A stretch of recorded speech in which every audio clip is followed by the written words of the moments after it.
don't know if any of you guys are this way, but I will literally.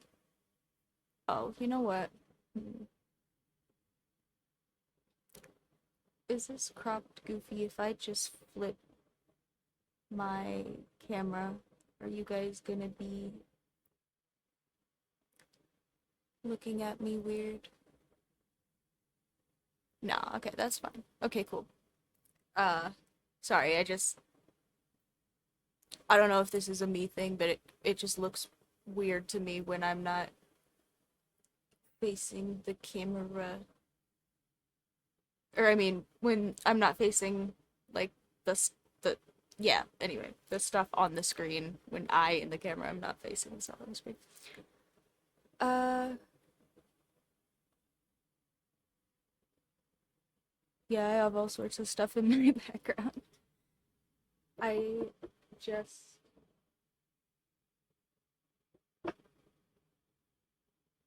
yeah, my bookshelf is back there and I actually have read, I think, like almost all of the books on it, but also probably not in a long while for a lot of them. And any of my books that are newer probably are less likely to have been read by me. Oh yeah, there was that little extra border. Yeah. Anyway, the thing I was gonna say, I don't know if any of you guys are this way, but I will be actively looking for something like in my hands sometimes. So, I did just have my pencil. It was right here on my desk before I turned the stream on. Um,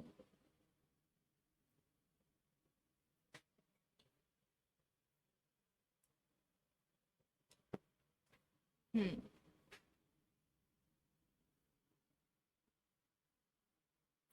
Oh, okay.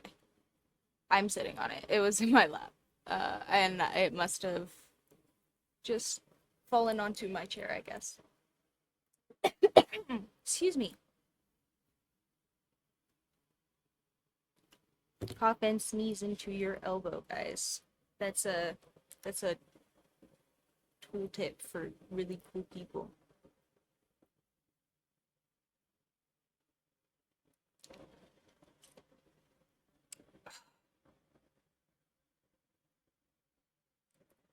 I am going to sit here and sip my tea even though I found my pencil for a second. Excuse me.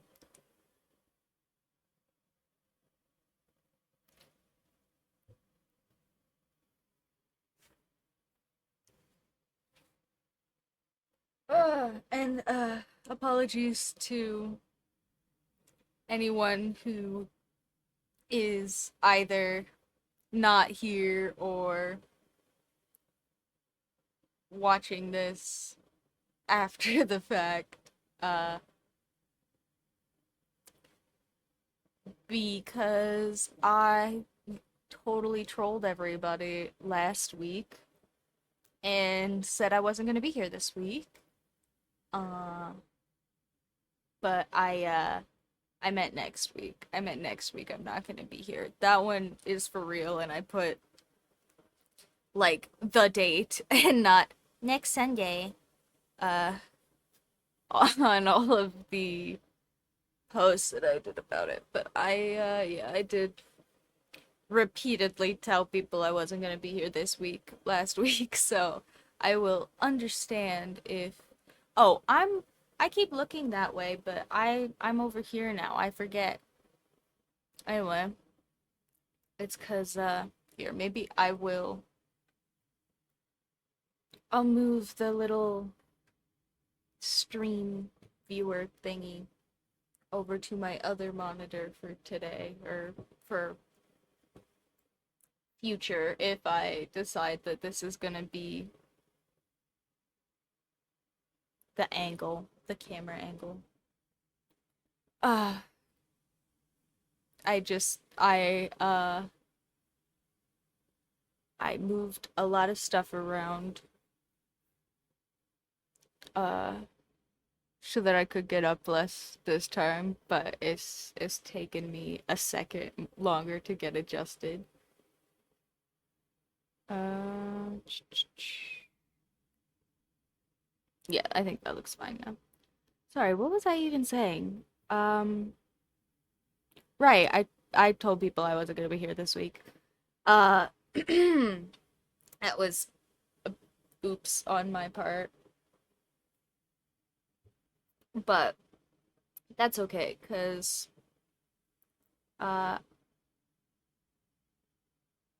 I just am gonna do like some kind of casual art drawing stuff today, and we're not gonna be. I mean, I always hope you guys feel like you're missing stuff a little bit, but also I'm not gonna be doing any big canon reveals today or anything, I don't think. Sometimes I just talk and say things, but oof. Sometimes I go oof because I'm getting old and I have crummy joints and oh, I don't know if my mic can pick up all of my vertebrae sounding like popcorn, but it's all good. Yeah, that is actually fine as a camera angle, I think. Maybe I will keep it if I can figure out uh I don't know, you guys are up a little high. It's weird to like make eye contact with my camera with you guys up that high. Uh but also, yeah, this way if my kitties decide they miss me, it doesn't have to be like a big deal where I stand up, which was kind of the point. Uh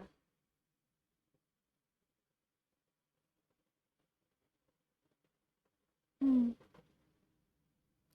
Sorry, I'm stalling cuz I'm still transitioning in my brain a little bit between sitting here getting ready and actually talking to you guys, but I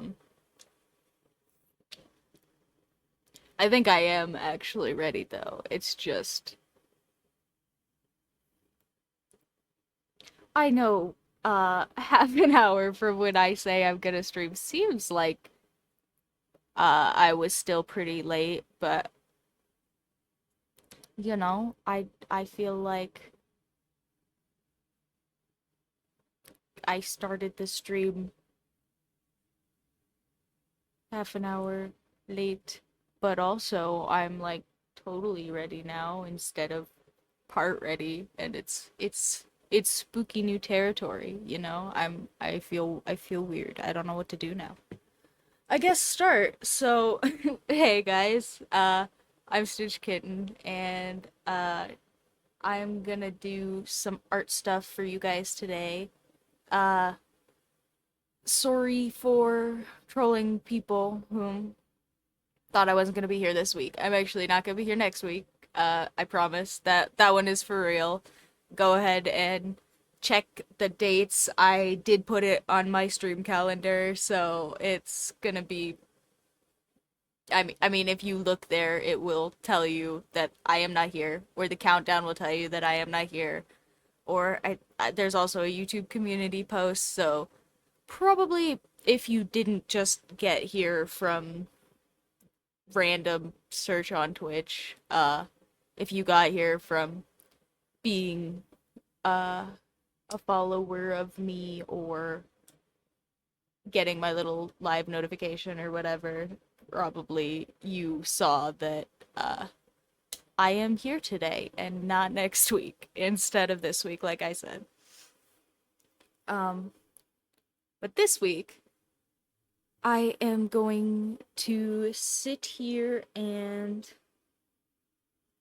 switch gears from the art block a little because I am I am getting to a point with doing just art stuff a lot where even though I still kind of feel like I'm having art block, I probably am getting over it a bit because I do actually have like a thing I want to work on today. So we are gonna work on something for real instead of just me having a random idea and drawing for forever.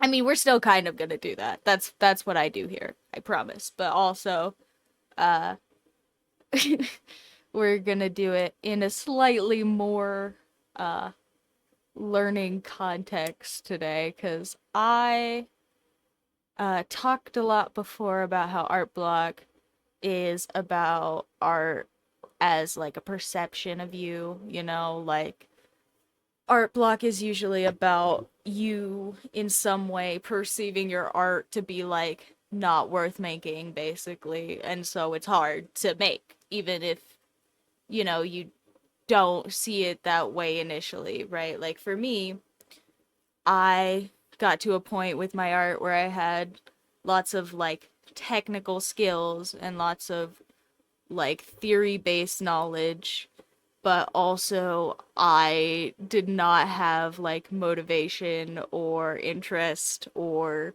patience to want to sit down and actually use all of those things to like make art that interested me because yeah, that was just hard. I just didn't want to do that.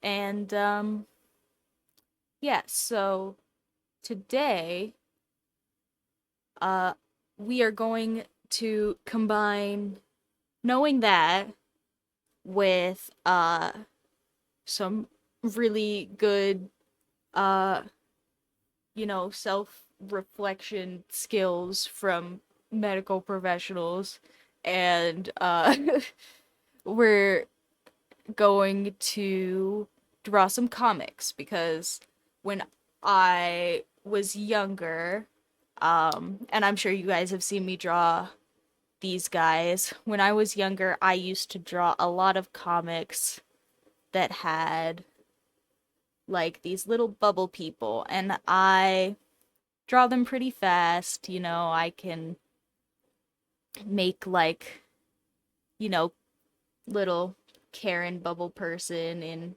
not much time, and it'll be like, eh,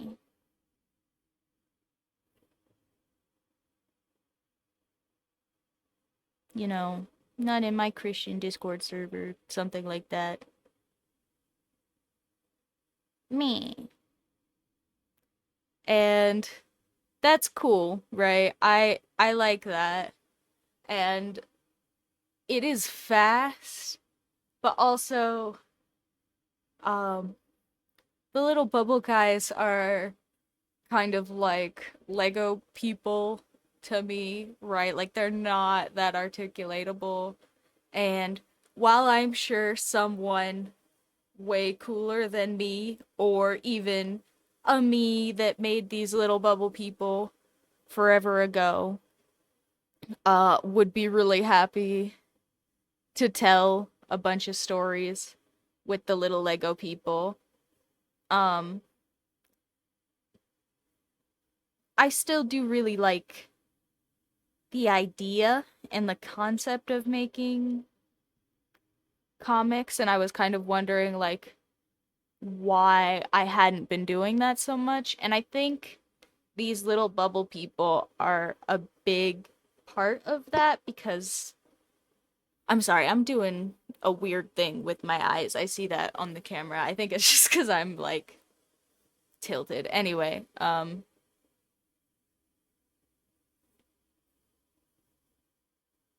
mm, uh, that's kind of funny. Um, my uncle, uh, was in a really bad car crash, uh, when he was in the military, and he has his eyebrow just kind of like permanently goes up like that. Um, just all the time. and I am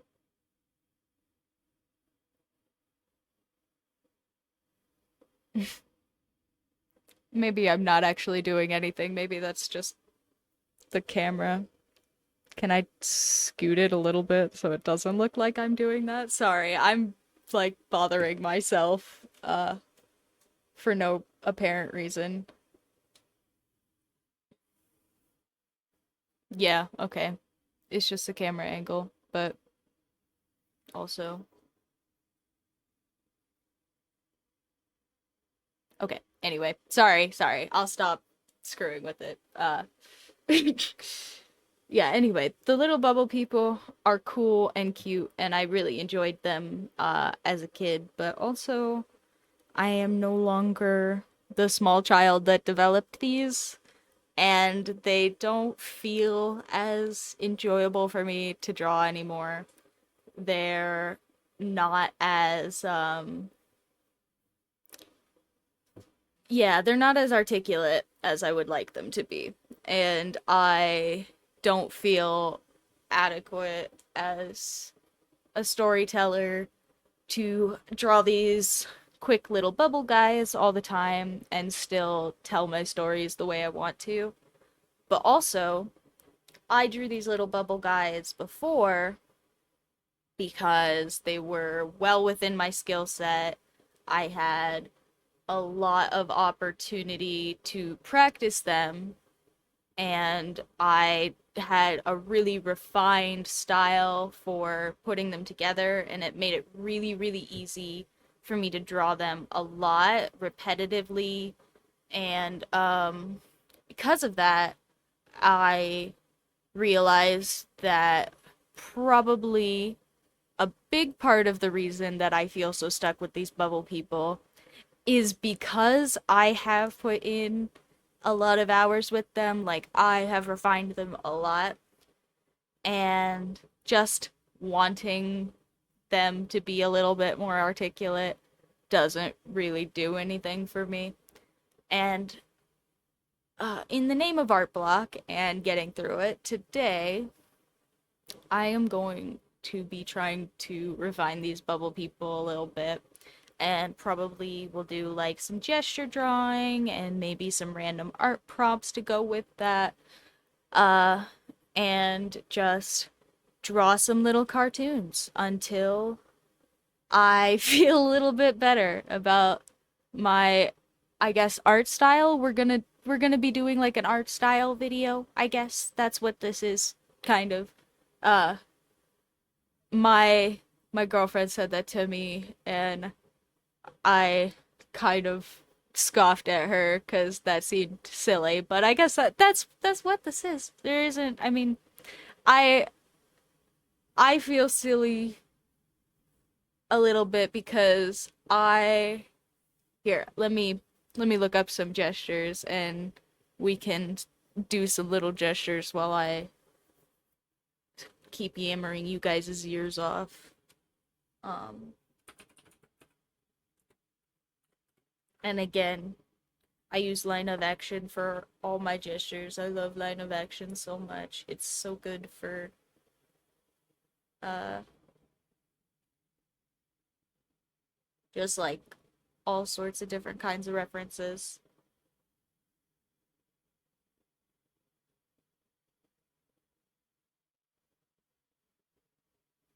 But yeah, I don't really feel like I have a style a lot of the time just because a lot of the like stylized things that I do are learned from other people, or because I do also a lot of very little literal artwork that ends up just being kind of, you know, forms that I see and lines and shading, and not necessarily abstraction on purpose anyway. Um, And I think probably that makes it feel kind of silly to me uh, to say that I have any kind of art style or anything, but especially when it comes to more simplistic cartoon stuff, I definitely do. Um, and it's easier to have a style with less realistic artwork, I feel like, because if you're trying to be photorealistic, the point is to remove the individualism, you know? It's supposed to be photorealistic, it's supposed to be to whatever your reference is, but also, if you go the other way from that and you have purposefully abstracted simple cartoons, it's a lot easier for your style to be I don't draw circles for eyeballs, or I don't have arms for my characters, or, you know, my characters all have weird little bubble heads with like lots of bumps on them. I don't know. Like all of my characters' heads look like clouds or something. I have no idea, you know, but just like stuff. Um, and while I so appreciate the little bubble people and I really could draw them forever, I would also like to get back into doing some more storytelling stuff that felt more expressive to me, maybe at some point. I mean, I I am the big brain sad, so you know, it's kind of hard for me to like continue to want stuff and for that to be like cool for me.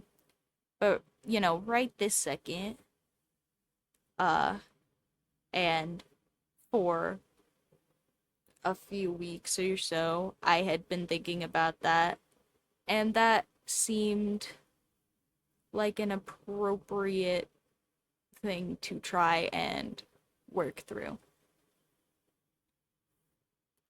Um, because if I can, you know, make these a little bit more articulatable and just kind of, you know, I used the word upgrade, but I just mean upgrade for me, 'cause I'm sure there are I some of my favorite comic artists use like absolutely no like detail or anything in their work, like or they just have very, very abstracted cartoons where the point really is the storytelling, and it's very easy for them to just like. Sorry, I'm chuckling because this model is in a goofy pose. They're like kicking the air on a carpet. Anyway, but I also,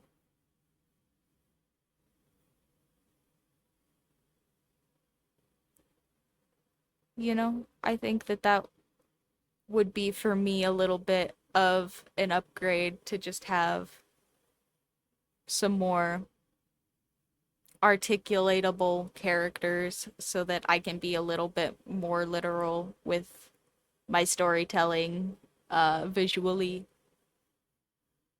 because I think that that would make me want to draw them more.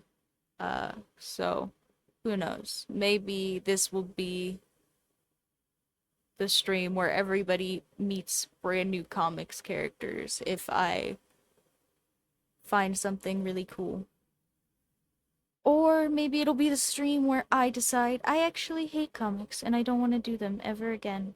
Who knows? One or the other. There, you know, do or do not. There is no try. You know.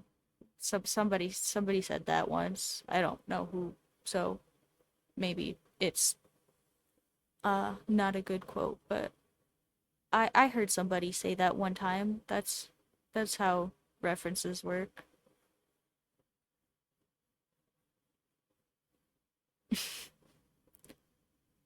Okay. Uh yeah, that does feel a little bit looser. I am gonna turn the page, so big motion sickness warning. Do do do do do do do do. If you guys want to stare at my stars for a second, um, put the thing back and okay, cool. Here, I'm gonna mark my paper again. And boop. And boop.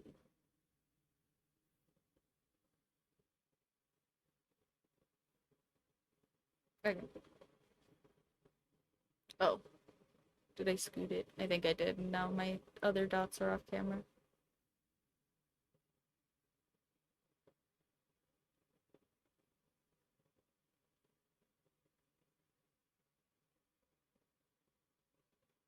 There we go. Anyway. Uh, so a big thing that I don't like about the bubble people that I would like uh to fix through hopefully refining them a little bit today with some gestures and maybe some random prompts is that uh they don't actually have any limbs. So I don't necessarily mind that they're so round and simplified, you know, like some of the abstraction choices that I have so far I do really like. Um, but also uh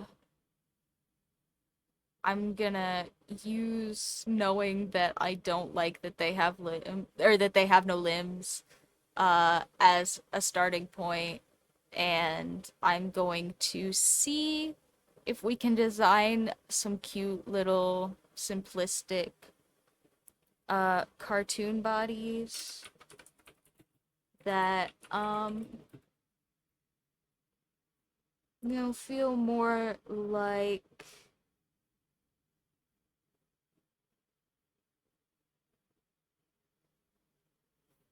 feel more like I don't know. They have limbs. I just want them to have limbs. I think a big part of the reason that I have made this such a sticking point is I I don't know if you guys have seen this or if any of you here on the stream have been around my channel long enough uh to have checked this out before, but also I have these little like comic book characters that I did some little kind of like teaser things for before, and I did make like 2 pages of a comic and I was coloring it and my markers ran out, and then I still went and just redid the pages digitally. I got really into it, and at some point I kind of decided that for like action sequences and like very high-paced emotional things that I just couldn't set up like a scene with them, the way I wanted to. Like, if I wanted to have one of them going like, hey, yeah, it would be like the hand, like in the frame, and that would be about it. Uh, because I just, you know, don't have arms attached to my characters. Uh,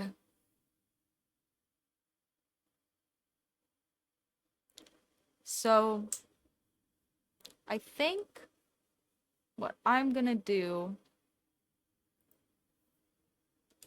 is we are going to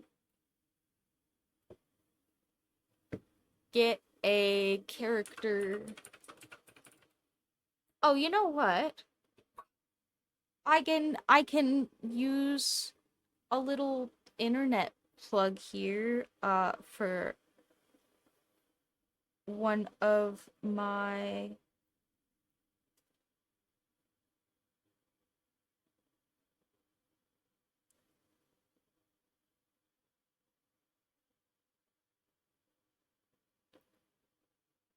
Okay, sorry. I realized I missed a message from my mod. I wanted to make sure I answered that.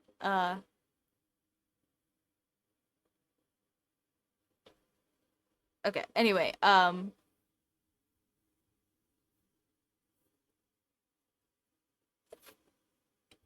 totally lost my train of thought again. Right.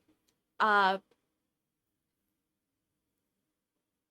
I have this really great app that I bought ages ago, called Jazz's Arty Games. I don't know if you guys have heard of that one, but Jazza is an artist I've talked about before, probably plenty, and I really enjoy a lot of his artwork.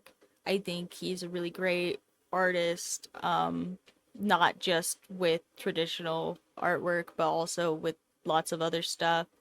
And I think that it's really cool for him to have as many like self-promoted art supply things as he does, and this is one of those self-promoted art supply things.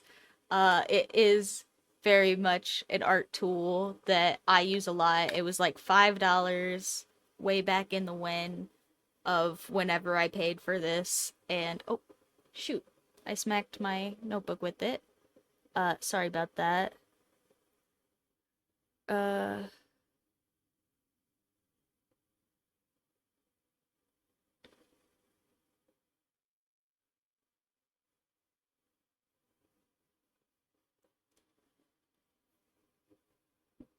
oh, is there a cat behind? There is a kitty. How cute. Um, but Jazz's already games. I was gonna get just a random character generator. But this actually has a character design uh random generator already built into it that I have used before, and I think the descriptions are usually pretty interesting, and I mean, it's not like a D&D generator or anything. It is just descriptions of characters, but uh I have used it for doing artwork before, and we're going to use it right now. So, thank you Jazza for this really cool cute little app, and your team, cuz I'm sure that this was well into you having a team and that they were helpful. Um all right. So,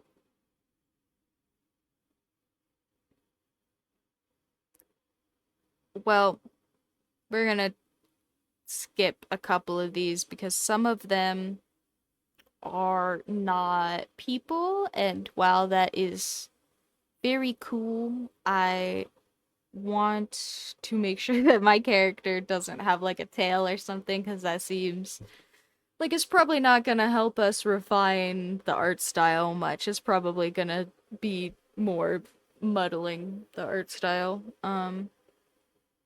Okay. That, that's fine. So, this says a helpless maid looking into a mirror wearing a bunny suit. So we're not gonna do all of that because that's a lot. But like I said, they do make like some pretty cute little generator prompts. Like that is pretty detailed and sounds like a real character. Maybe like I could probably take that and draw more than some cute little cartoons to refine my art style. But that's all it's good for today because that's all I want to do. Um I'm going to start then by drawing out. I think I do still want to have like basically bubble heads, but maybe we'll make them a little bit longer, so that they match with our presumably slightly larger bodies. I mean, I have a feeling I would have a hard time packing my limbs into the same space as no limbs, but who knows? Maybe I will Willy Wonka this. We'll see. Um, and I'm going to look up maid costumes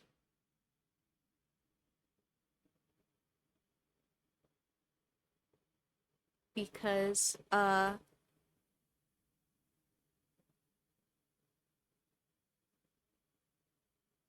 as fun as it sounds to draw just like a janitorial suit, I think I'm gonna skip that one and draw cute little Alice in Wonderland dress instead, for no reason.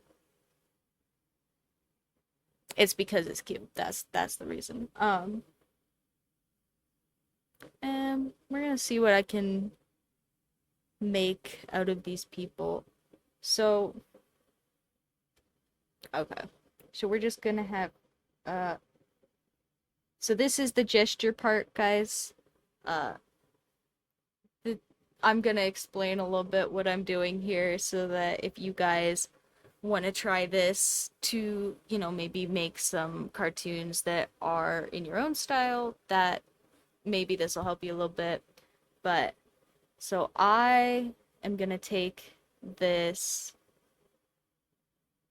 gesture and actually, hold on. I'm gonna fix the zoom on my camera a little bit there because I think it is maybe auto-focusing again. Give me just a second.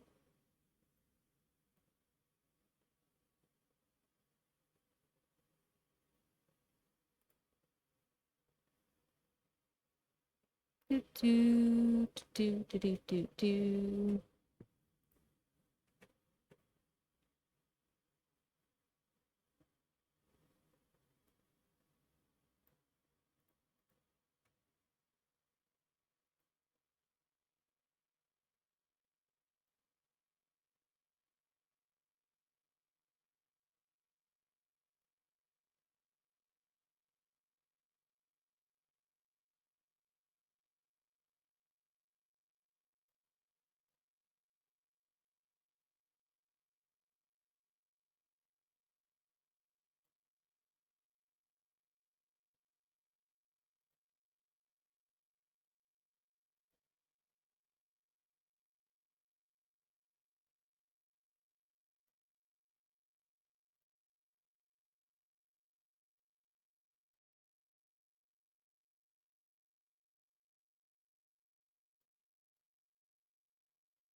Okay.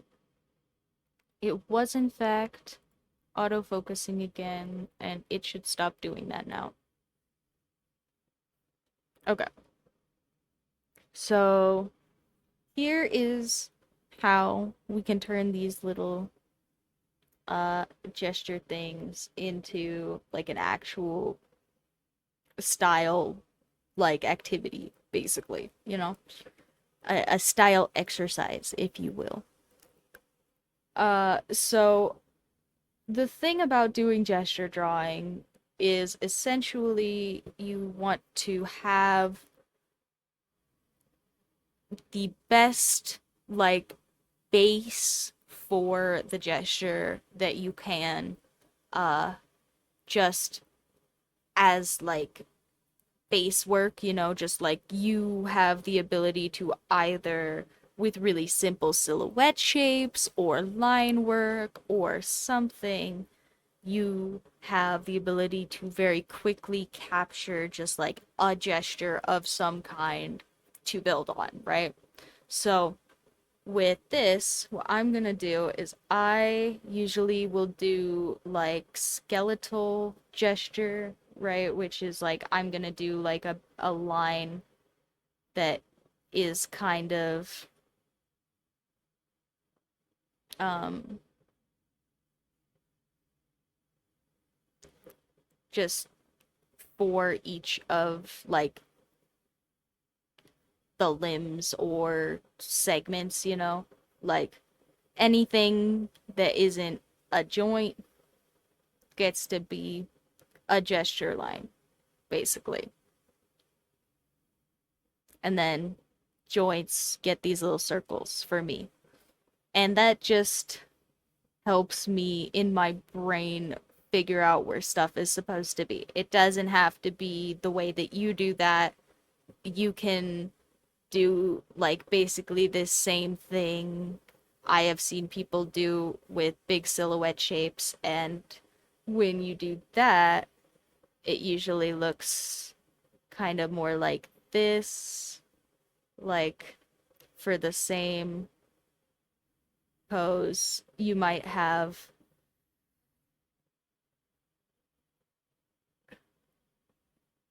just like some basic shapes laid out.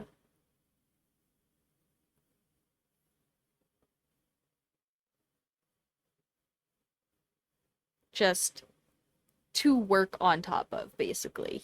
These don't have to be the way your pose looks in the end, and they don't have to be as complicated or simple or whatever as the figure you're doing them on top of.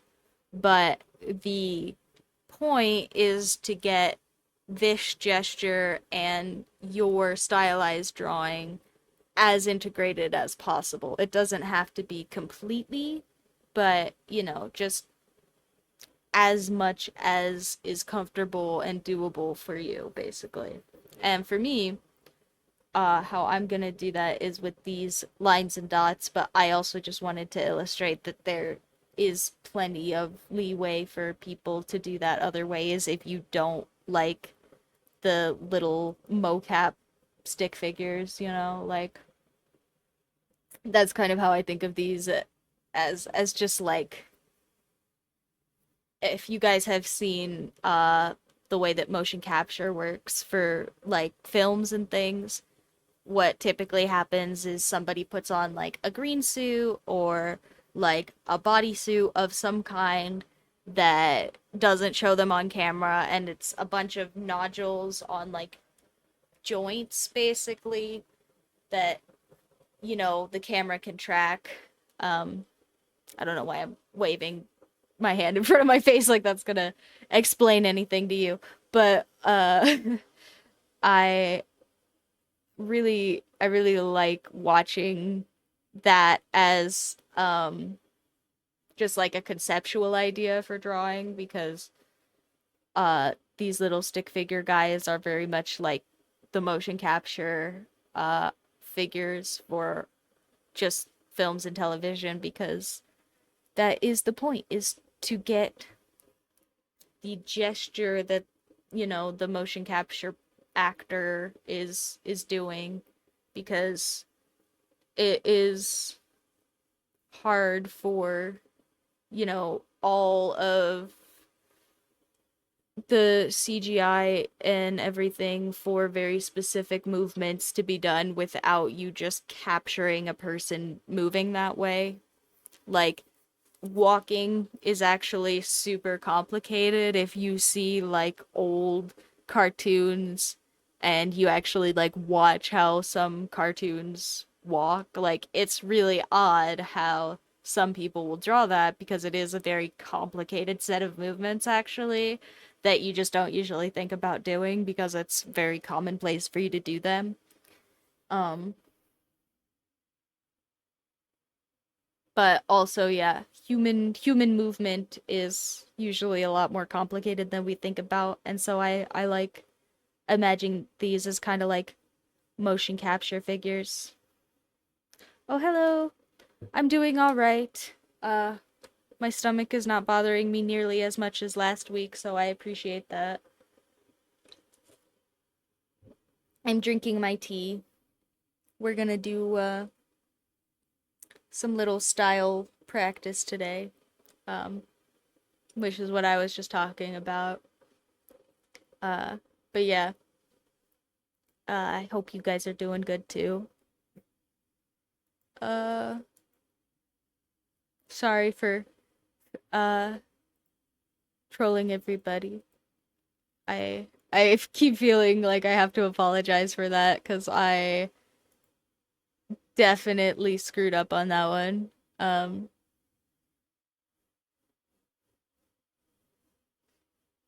oh, thank you. Uh, I yeah, I'm not good at compliments, especially when it comes to art, but I do appreciate them. I'm just sitting here not knowing what to say. Uh, but thank you anyway. I do want to figure out how to make my bubble people more articulatable though, because again, the motion picture mocap idea of gesture doesn't really work when you have no arms. Um, and while I'm sure I could get those things integrated in my brain with a lot of practice and effort, I kind of don't want to or feel like it's worth the practice and effort for me personally. So, if you super love the completely abstracted little bubble guys and you want to steal them, go right ahead. Uh I'm not going to add anybody for it. But also, yeah, I just feel like I want them to be more than that, and while I do very appreciate that they kind of have been like my style. Yeah, that's kind of the idea is we're going to try and make it a little bit more cartoony. And uh my like more realistic cartoon style is usually kind of like uncanny and or a little bit uh just odd because it's kind of anime inspired, but I also am not really good at drawing in like an actual anime style. Like I never understand where the borders are supposed to be for like anime necklines and stuff, and I never understand where I'm supposed to be like I don't know. It's just they use a lot of different visual stuff in uh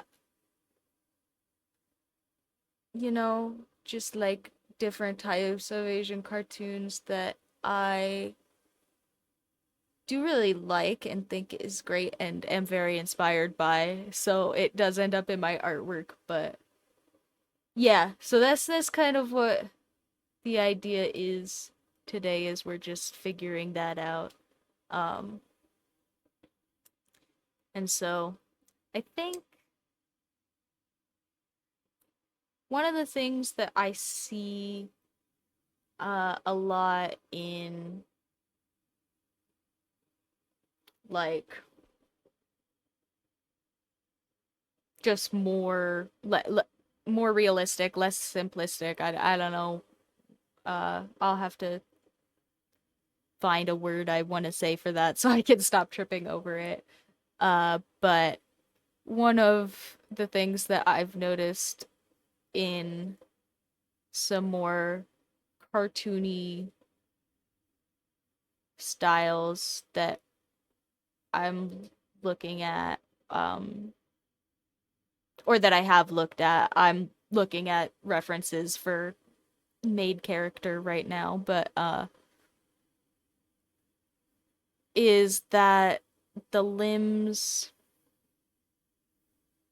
are very segmented on purpose, right? Like they kind of have blocked out sections, right? Like this would be one section of the arm and this would be another section of the arm, and it would be very defined that these are two different sections, you know? Um, and I want to be able to do that without making myself feel like I need to draw a little elbow and have all this extra shading and all the other stuff I add on top when I add details like that. So we're gonna see if we can end up somewhere in the middle. Um, and I think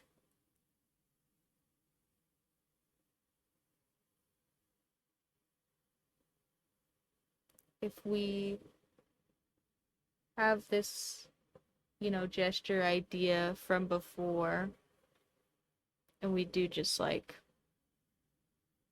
the top and shoulders, maybe that will be a good start.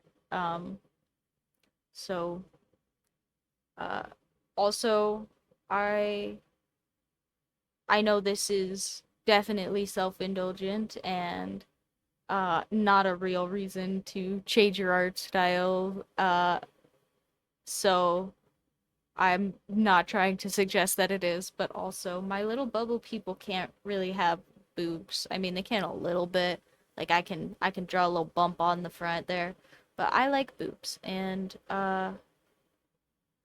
you know, there's not a lot of space for drawing boobs on the bubble people. So we're gonna give our new character models some boobs. And yeah, I think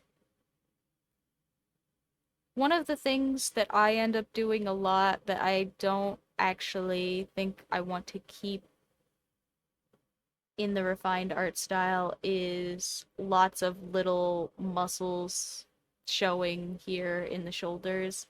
Like, I really like drawing just because of probably brain spectrum problems, but also I do really like drawing like little all the little like the I don't even know what all of these are called, like trapezius or something like that. Is that in there? I feel like that is in there somewhere, maybe. I don't know. But I do like drawing all the little neck and shoulder muscles when I draw shoulders, but also um that's not really viable if I want to be fast about it, and it's also not really viable if I don't want to burn myself out every time I go to draw a muscle guy.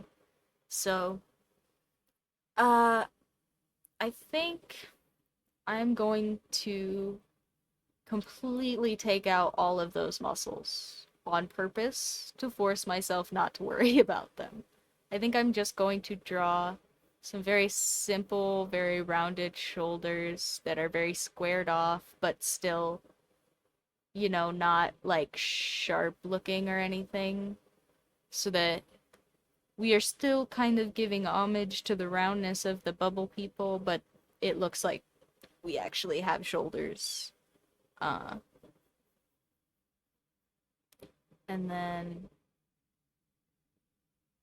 yeah, I think I'm gonna do the same thing with the elbow and biceps.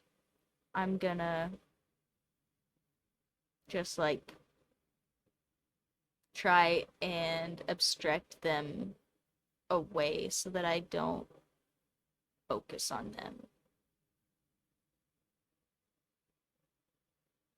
And that, I think, is a decent arm. Look at that.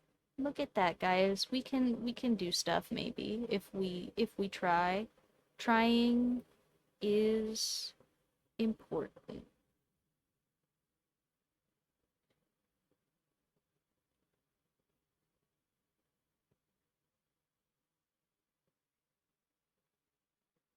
Especially if you're a human, because humans screw up basically everything. So like if you stop trying, that it all stays screwed up, you know?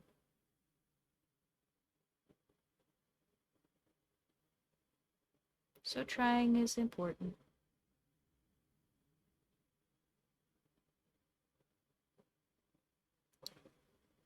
Uh, I don't like those hands. We're gonna try again on the hand.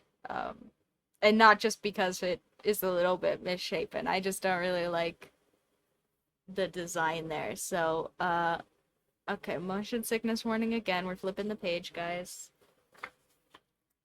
Don't look if you're gonna die. Don't look. I promise I'll tell you when you can look again.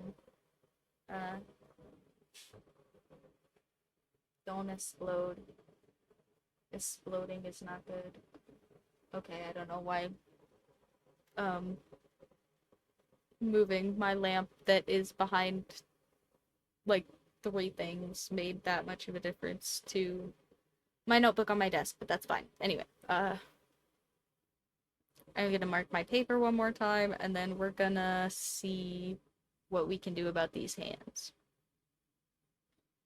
Because I do want them to fit on a more articulated cartoon person, but I also hate hands. I know that is not an uncommon sentiment, and lots of people will just tell you, well, just practice, just draw hands better. And I can.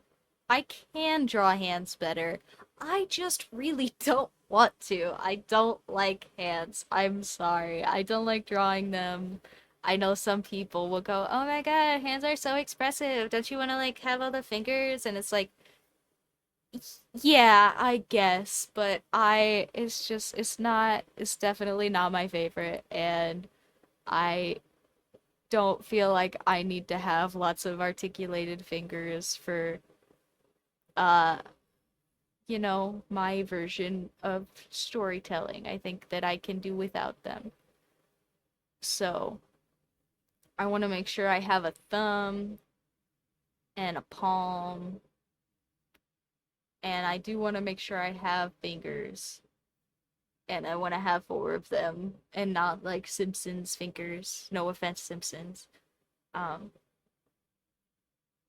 but I don't care that much about them being like articulated or nice looking. So I'm gonna probably just draw some little leafy feather type things and just have them come down. Yeah, okay, see, that's better. And we can just draw like a a little he in the middle, you know. Actually, you probably te is a Japanese character, but it also means hand, and it's lots of people have this little like thing in their hand, right? That is one line across, and then your thumb muscle, right? And so, when I was learning Japanese, somebody explained to me that that was, I don't know if this is anecdotal or not, but if that was why te is for hand, and uh that was really fun in my brain, and so now that's just always how I draw palms, is I just write a little te on the thing. Um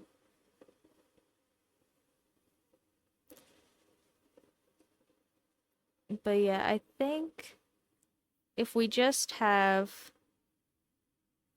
a square hand base and we do a circle for, actually, here, let's draw a different hand pose. Let's draw thumbs up so that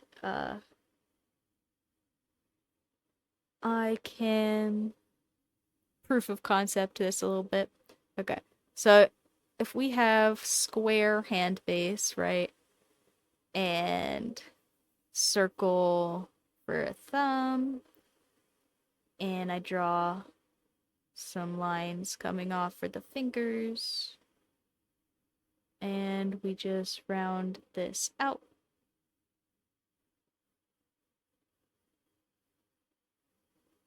And we do a feather thing. Yeah, okay. That's pretty good. I'm getting kind of like robots vibes from that, but like that's not a bad thing. Um, I think probably a lot of that is just because there's so much base work showing. I think it'll probably be fine when I get a little bit faster at that. Mm,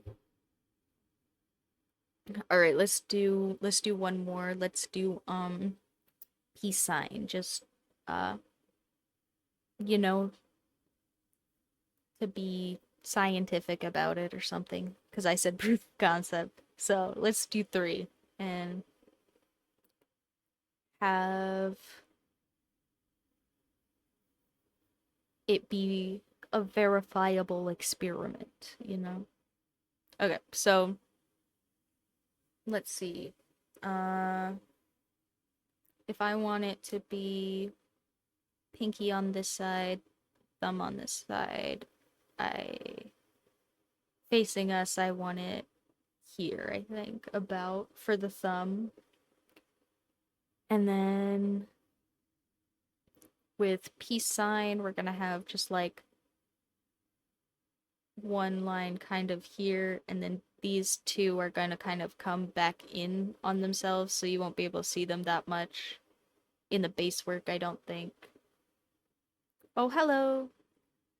I'm doing all right. Better than last week for my stomach, thankfully. We're just working on some style refinement at the moment. Uh, After I finish doing some hands, we'll start working our way down. I think probably we got legs to do next. Uh, and then we can start putting stuff together, I think.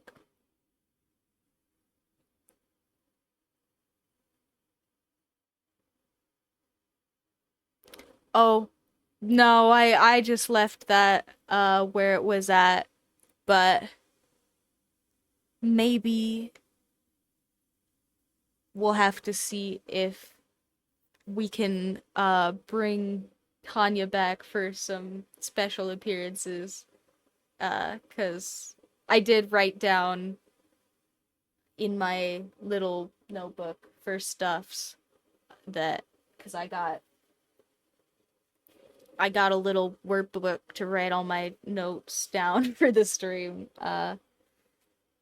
so that I can have them in one place, because I cannot for the life of me manage digital notebooks. I don't know why. Anyway, but yeah, maybe she will come back for some surprise appearances at a later point in time.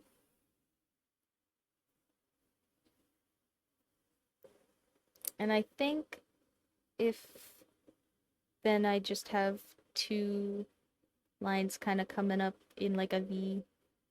That'll be fine base work for our peace sign.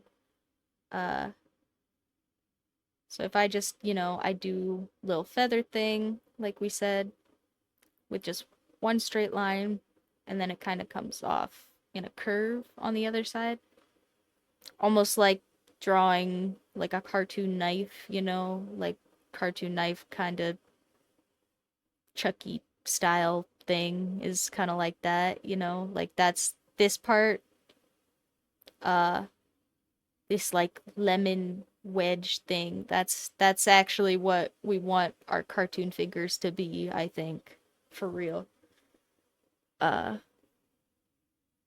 and then, oh, I'm drawing off this way, but that's not where my fingers are going.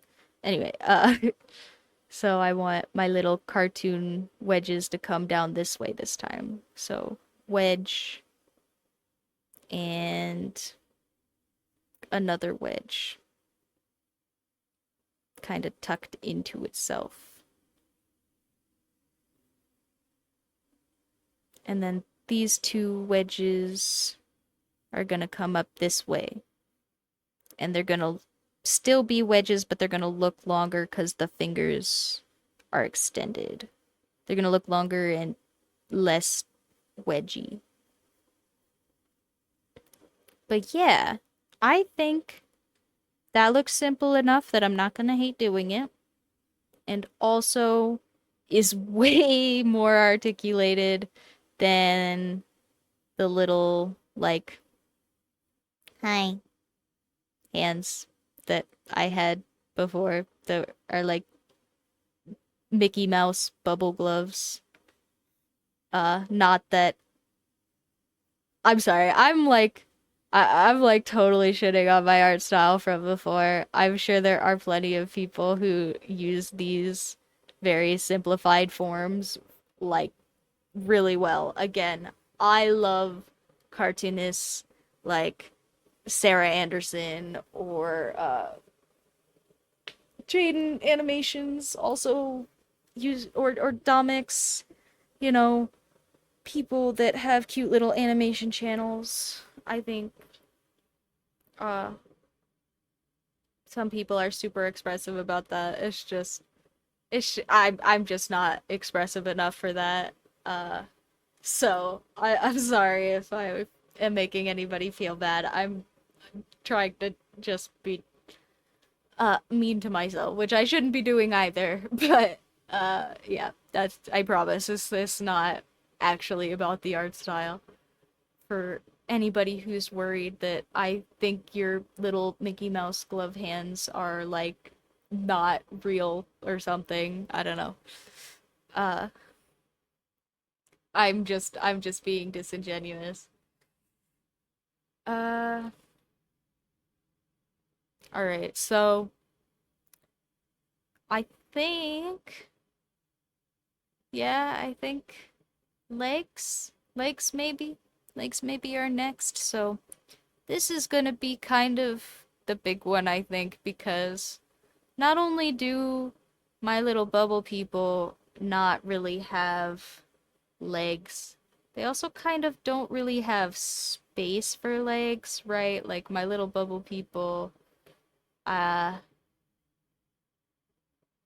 didn't really have arms, but I did leave like this gap for them to have arms usually, like there was space here to pretend that they had arms. For the legs, I usually just kind of go like this, or maybe even like this, or like this, you know. Like they have feet, basically. They don't really have legs. Like their hips are right here, and this is their feet. They don't the leg part is not really there. So I don't know. I don't know. I really like legs that have all the muscles and are complicated and have sharp little knees, but also, again, we are trying to avoid drawing lots of stuff uh, and burning myself out really quickly trying to draw it fast. So, because then I will not do any comics ever. Uh, like I have been. So, this, like, I would normally kind of draw, uh, I want to be fast somehow. And yeah, cartoon legs are one of those things where I probably could have sat and done some research about them. And if they come out looking bad right now, maybe I will do that after today because, yeah, they, I think a lot of the time are very underappreciated. And a lot of the time, if it's like an animated cartoon medium, uh, a lot of the time they are very underrepresented because they're usually like off screen if you have face shots of people talking. And again, the thing I said earlier about walking being a very typical but also very complicated set of leg movements, right? Means that a lot of the time in like digital animation and stuff like that, people will avoid trying to show walk cycles or legs or feet. Like people will typically opt for doing more like bust shots of characters because it's easier and I think typically it's cheaper, especially with models. Um, but I do want my characters to have legs though, and now that I've got here, I kind of feel like I'm stalling again because I don't want to do it. But we're gonna try. We're gonna try. Uh, so let's do this. Let's see if we can put some legs on a sitting version of the thing that we've built so far. So we said we're gonna have our little bubble heads still, but they're just probably gonna be a little bit longer, a little bit more cartoony and less little chibi guy. Uh, and try not to emphasize those shoulders too much. And I just want them to be sitting. And I'm gonna have them doing kind of like a sitting on the wall pose because I think that's gonna help us show off these legs. And that's what I'm trying to do is legs. I'm so nervous, guys. This is gonna be bad, I think. This one is the one where I feel like it's gonna be bad. I yeah, I like I said, they just don't have legs typically. I probably have drawn legs less than hands, even though I don't like hands. Um, but okay, so we wanted to give our little maid character some boobs. So, and I think I'm just gonna have the arms just kind of sat back behind them because I don't want them to be a focus or for me to even spend time drawing them really. And then put in a little torso. Okay, legs time. We have to do the legs now. Okay, mm,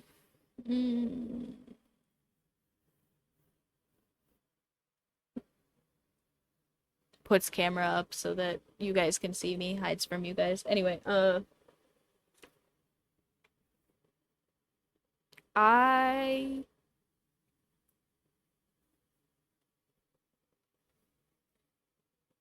okay. This is maybe gonna look stupid, but bear with me. This is a trust the process kind of drawing here for a second. I think I totally saw somebody that doesn't suck, and I don't remember which artist it was, so I'm sorry. I think maybe.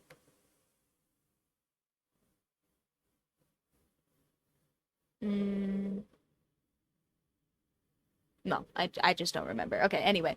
But I totally have seen somebody use this wedge shape thing for more than just fingers.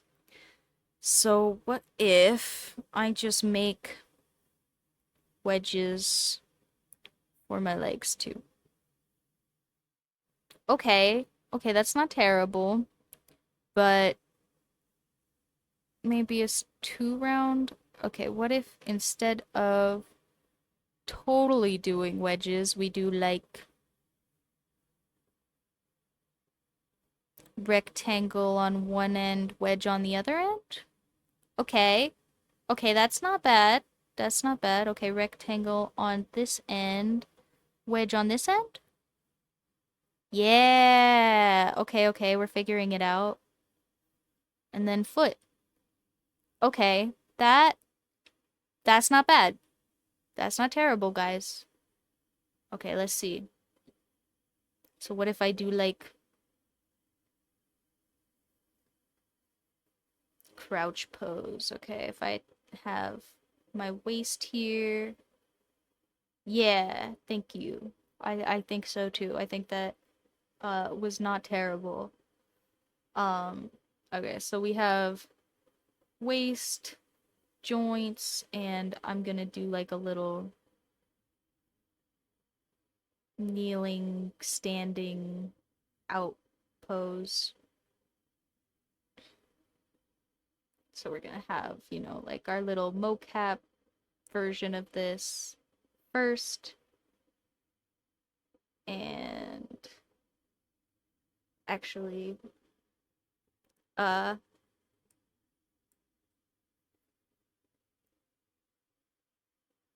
oh, hello, more people. Wow. Well, I'm glad, people didn't get trolled too bad by me completely forgetting last week that I had a whole extra week before I was not gonna be here. Uh, maybe I can stop apologizing for that repeatedly now. Um, because I think I think that is both people who followed me last week that have said something now. So that makes me feel less crappy about that. Uh, and also, I think probably Dry Bever is the person that is here most often in the chat. So I think that is all my bases covered on people. Okay. Okay, sure. I don't know what you're talking about either. I wasn't talking to you. Who said I was talking to you? I don't know. Anyway, I I do feel less bad uh that I totally told everybody I wasn't gonna be here this week though. Um it is in fact next week I'm not gonna be here for real this time. But yeah, that looks not terrible. And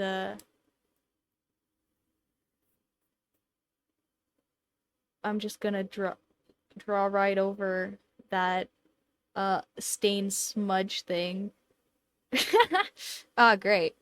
Perfect. That's exactly uh what would have happened to me if I was trying to remember that people were gone. So I would have just uh heard them go, "I'm not going." Actually, that regularly happens to me with television shows that come out on a regular basis. I don't really watch TV like on a TV, but even if it comes out on a regular basis online and they go like, "Ah, we're not going to be here this week." I just go to watch it and then go, "Oh no, they're not here." Um it's been all right. My stomach is not bothering me nearly as bad. And I figured out how to angle my camera so that I can leave my door cracked so my cats don't have to scream at you guys because I'm gone. So, we're doing all right. Um, I only got started like 20 minutes late or something. Binge TV is great. I really appreciate binge TV because I am not good at like television moderation, I guess. Like I'm not good at sitting down once a week and watching the show that comes out once a week. Uh if I do that enough times, I forget that television exists. I watch a lot of television, but I also have big brain spectrum problems and I don't watch television like as an individual activity usually. Usually what happens for me is I will, if I'm really engaged in a show, sometimes I will play something that is very um like flow mindset where I don't have to be making a lot of like brain active decisions like uh like complex decision making isn't required for it basically is what I'm saying. Or like if or like I'll do something with my hands, like I'll knit or draw like this, draw some little characters but probably less learning and uh refinement oriented. Um we have wedge and then pointed end, and then I want to do wedge and pointed end this way. Um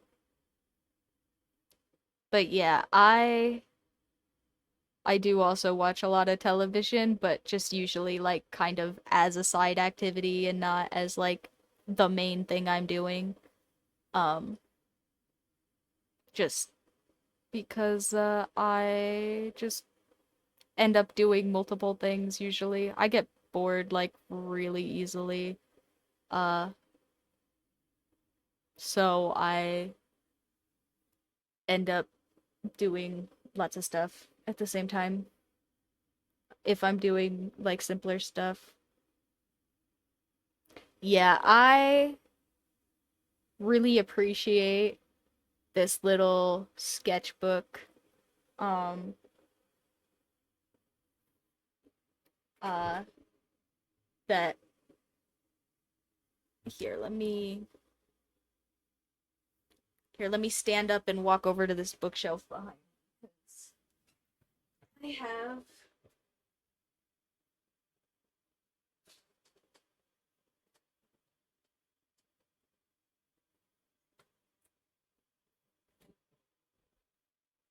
and that way I don't gotta move my cameras all over the place for this, but I bought two of these sketchbooks. Um and they are super cheap sketchbooks. I literally bought them for $3 a piece, like 3 USD in a store, not online, like in person. I bought them for $3 and they have 60 pages in them and the paper is so cheap and crappy, but also because it's cheap and crappy, I felt like it was cool to just put whatever I wanted in there, which is what sketchbooks are supposed to be for, just in case you like me forget that sometimes. Uh and so because it's cheap and crappy, I did actually like finish the whole sketchbook of 60 pages, even though that sounds like it should be way more than I am capable of filling quickly. And I think, yeah, just having space to put your brain activities around, available, you know, set up for yourself is a really good idea. I also think the half wedge legs are gonna be the way to go because that looks like it's coming out really well.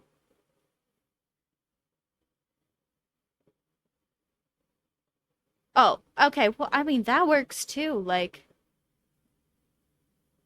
doodle pads are doodle pads. I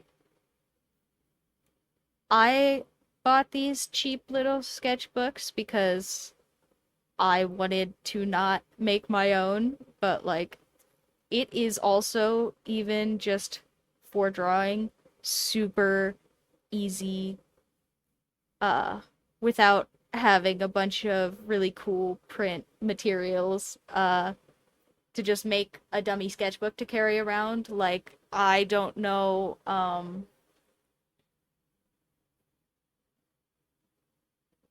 I don't remember what it's called. I think it's called like uh okay, people are gonna be mad because I don't remember what this is called and it has like a generational term for it. So it's called like the Millennial PDF, I think. Or no, sorry, Millennial PDA, I think is what it's called.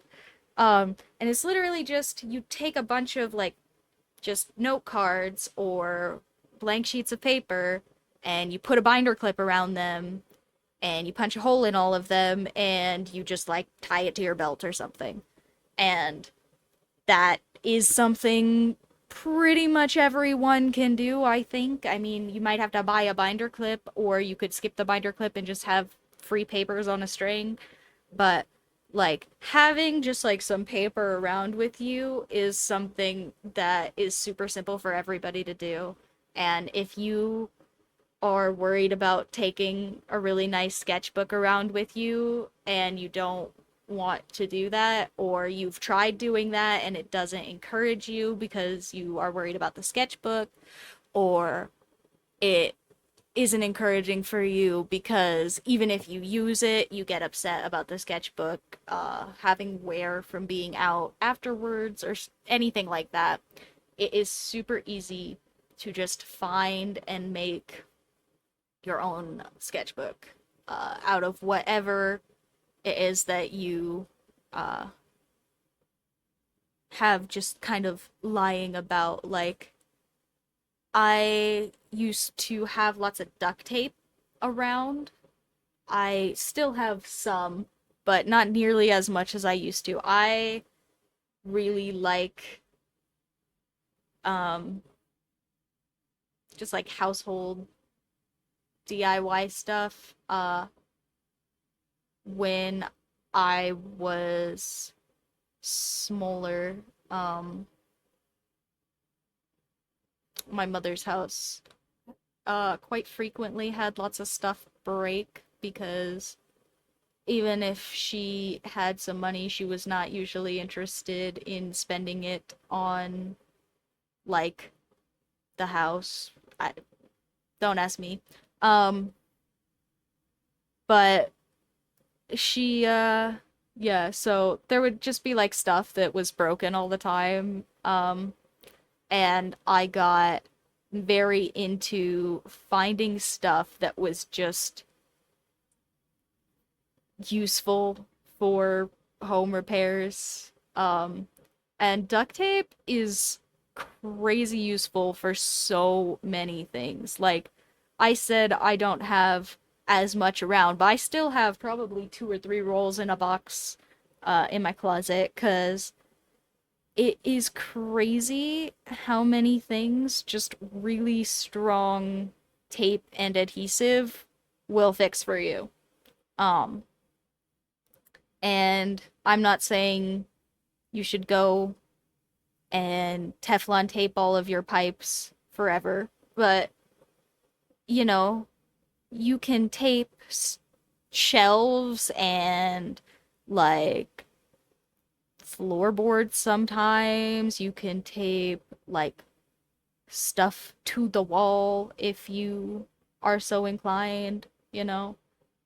There is very little that breaks that is like not computerized, because obviously computerized stuff is a whole different animal.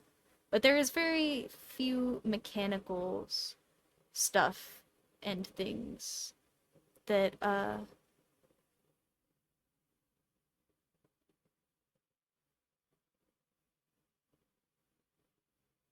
yeah. Also, hello. Uh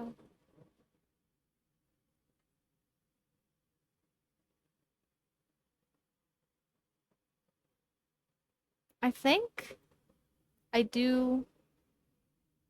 We've done three, and I mean, cancel this left one because uh it's crummy and bad, and we're gonna pretend it doesn't exist, and I'm gonna cross it out a bunch of times.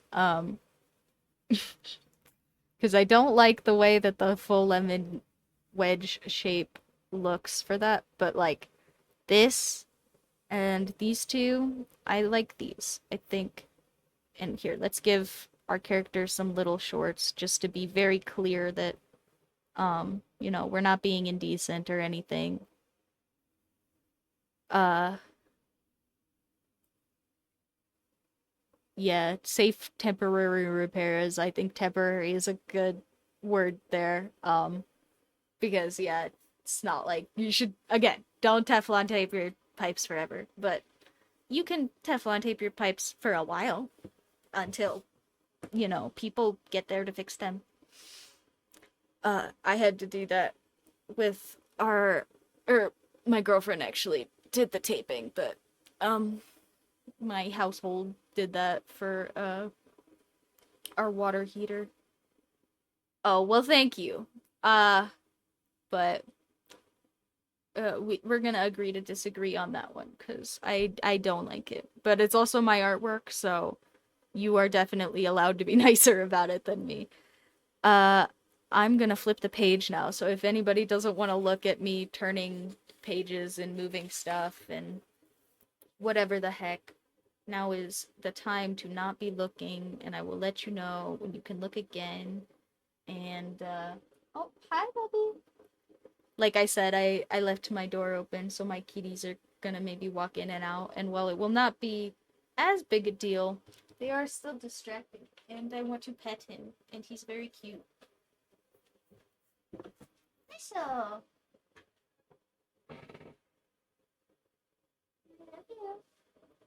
okay, bye, puppy. Okay, sorry. They are so cute. I love them so much. My cats are wonderful little creatures. Even if they are at the same time goblins who destroy everything. Two things can be true.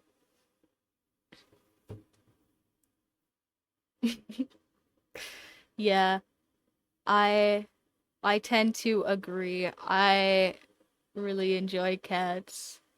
Um, and if you would have asked me, even naming my channel Stitch Kitten, if I was going to have any kind of pet when I had started this, I would have told you that you were crazy, and I am too disabled for that. But here we are, and they're lovely, and I have help, so uh is fine.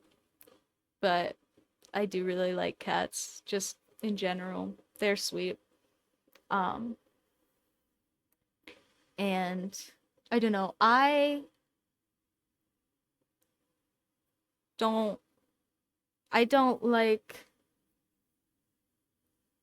the amount of like pair bonding you need to do to make dogs comfortable. Um, I think I said this a little bit before, but cats, even high maintenance ones like my cats, are way less maintenance than having a low maintenance dog. Because I mean, if we had a low maintenance dog, uh, probably I would I would just be outsourcing like all of the care for that. Yeah, I don't even really like the way that like the one cat task that I do uh mostly is just feeding them, and I have a lot of like weird sensory stuff where I get kind of iffy about like canned meat just in general. I don't think it's just not fun for me to put in bowls and have be around and smell, and it just wakes me out a little bit. I don't know. Uh and dogs definitely need a lot more food than cats, and I would have to deal with that a lot more. And also, yeah, just the food in general would be a lot more to deal with. Yeah. I also am in theory huge animal lover. I do think dogs are also very cute, and I'm sure I would have had very similar uh complaints about getting a cat in theory before I actually had one. Um like I straight up told my roommates when we got the cats that yeah, I'm not going to be doing the litter boxes. I appreciate you guys so much. Not doing that. Just not going to. I will probably throw up, and it's just not happening for me. Uh and so they were like, "Okay, yeah, cool. Well, I guess that's what that is then." And so I can have a cat because they do that for me and I don't have to deal with it. But also, if that was something that I had to take care of, my cats would probably be less cared for because I would have to do it and that would be hard for me. Um, but yeah, in theory, I love all sorts of different kinds of animals, and even in theory, spiders aren't all that bad, but yeah, I have some differences between stuff I like in my brain and stuff I am physically capable of doing, unfortunately. Uh, I think we have enough pieces that I'm going to draw our very first whole new, I guess they're not bubble people anymore. Uh, I'm trying to think of something uh that means like block guy that isn't a copyrighted term that somebody else owns. Um I don't know, guys. I don't know what we're calling these ones yet, but we'll figure it out. Our we'll put them as TBN, our TBNs right now. Um to be named for people that didn't catch that. I'm just being silly. Uh so I think I'm gonna draw just like maid character standing here and not doing much. Maybe we'll put them like doing like, dress out, like holding the dress. Like I'm trying to do it in the camera, but yeah, anyway. Um, you guys will figure it out in a second. Uh,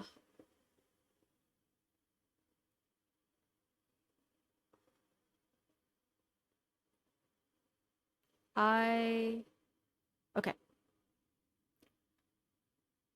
See this right here, this is what I'm talking about. I have to be careful because I totally want to draw all these little shoulder muscles.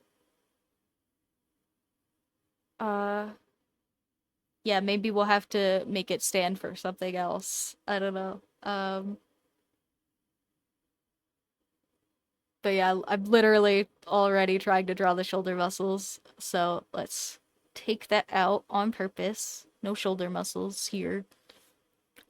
Shoulders just hold themselves up. It's magic. And then, all right, we have our little torso coming out, and I'm just gonna have them doing basic stood stance. They just kind of standing here, one leg a little bit out, and curtsy hands.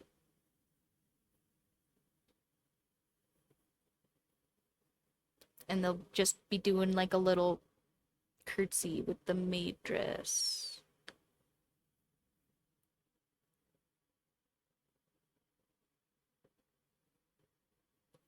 Uh, yeah, spiders actually are one of those things that is really weird for me because I do actually think they are kind of fascinating theoretically. I do think that it's really interesting that spiders have the coordination and like if you've ever watched any documentaries on like the way that spiders move, like because they have 8 legs, right? And they're not positioned in a row like a centipede or something, right? So they actually use like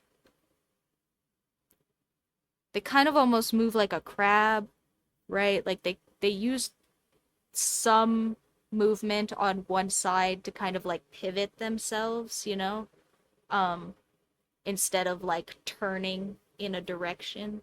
Like they have really cool ambulatory systems. That's what that's called, right? Like the way that they move is an ambulatory system. I think so. Um, People can laugh at me if that's wrong, but I think that's what that's called. Anyway,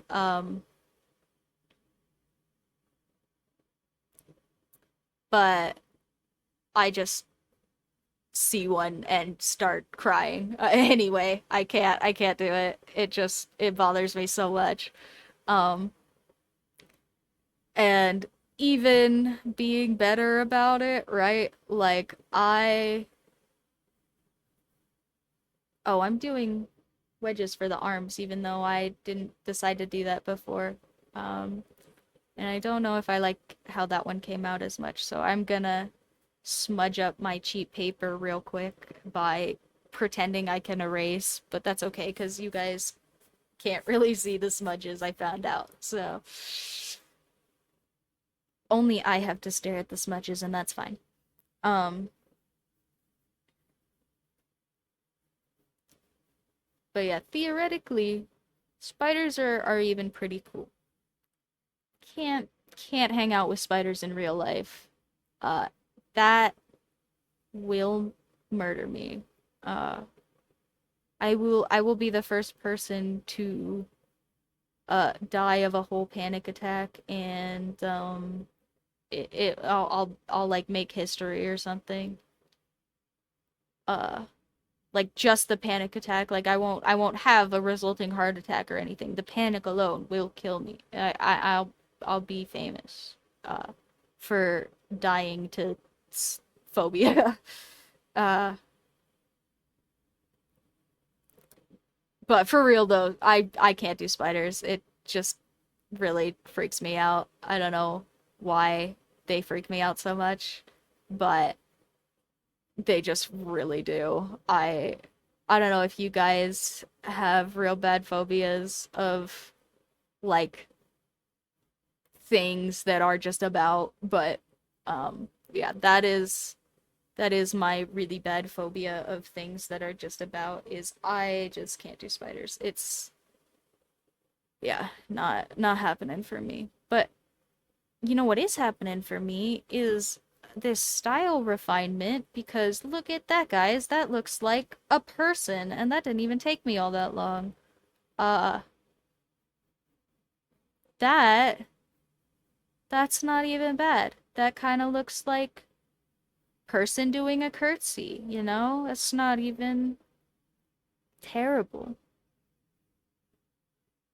I could totally put a maid outfit on this guy and it would look like a maid.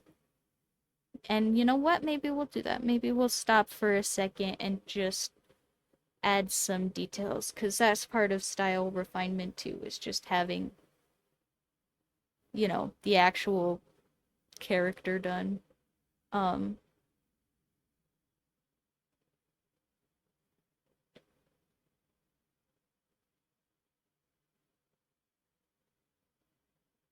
and poof. Thank you, thank you. Uh, I will say thank you a million times and nothing else because, like I said, I don't ever know what to say about compliments, but I appreciate them. Um, and I used to just kind of dismiss all of them. Like I used to do this thing and my girlfriend used to get on me about it a lot where I would just be like, "Ah, yes, that like piece of like people compliment my clothes a lot. I have like style or something. I don't know. People just compliment my clothing a lot and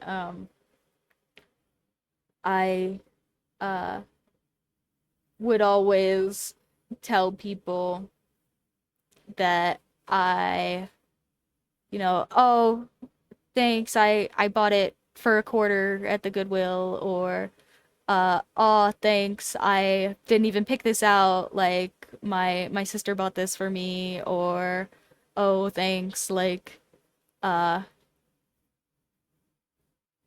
it's just a nice dress, stuff like that. Like uh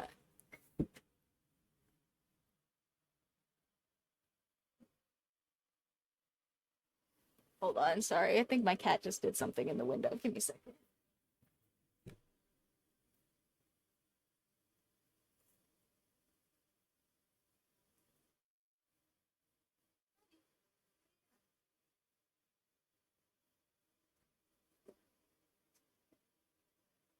Are you just sitting? Did you just make a noise and I'm overreacting? Yeah.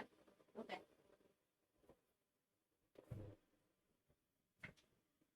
Okay. I don't think he's actually doing anything. I think he just made a noise and it freaked me out.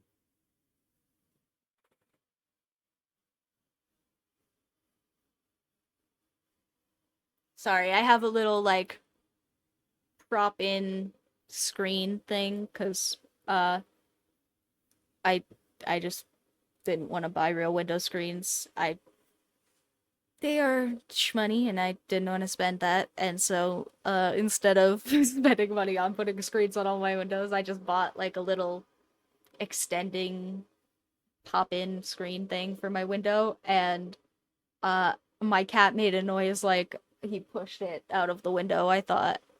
But he must have just slid something on the floor and I was worried that my cat was about to escape. Uh Not that my house cat probably has much interest in escaping anyway. Uh who is the one playing behind me in the window? But he just spooked me. He just worried me was all.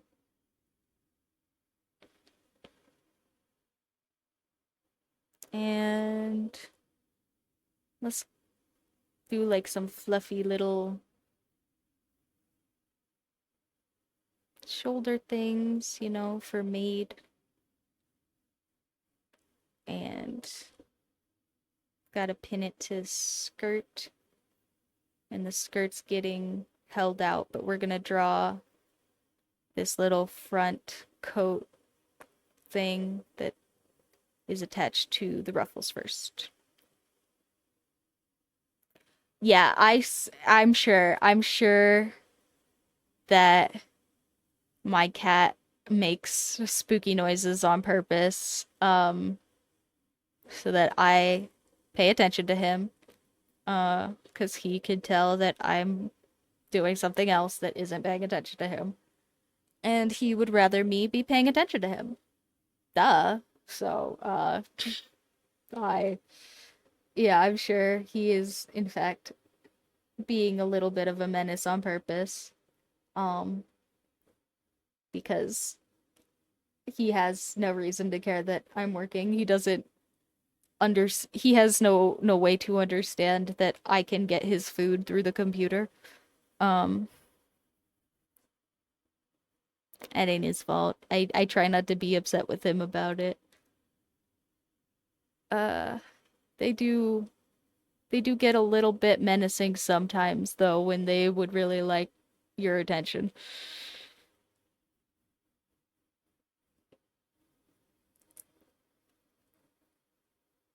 And one of the things, yeah, kind of true. Honestly, like cats for real imitate like human children on purpose. Like it's been shown evolutionarily that if you live in a house with children and cats, like statistically your cats are more likely to understand how to better get your attention. Um and uh I have read a couple of studies on that, so I wish I had a reference for you guys, but you should totally look up cat like and people behavior interaction studies because they are just interaction studies between people and animals are super interesting in general, in my opinion, but also especially for anything that somebody keeps as a house pet. Like, there are probably a million studies on how that thing behaves differently as a house pet, and cats are super into getting people's attention. And they will learn how to do it from people. And I think that that is so interesting. Um, and yeah, if you want to get people's attention, like I mean, like I said, I try not to be mad at him about it because I can understand that he can't know I'm working, right? But a person can know that I'm working.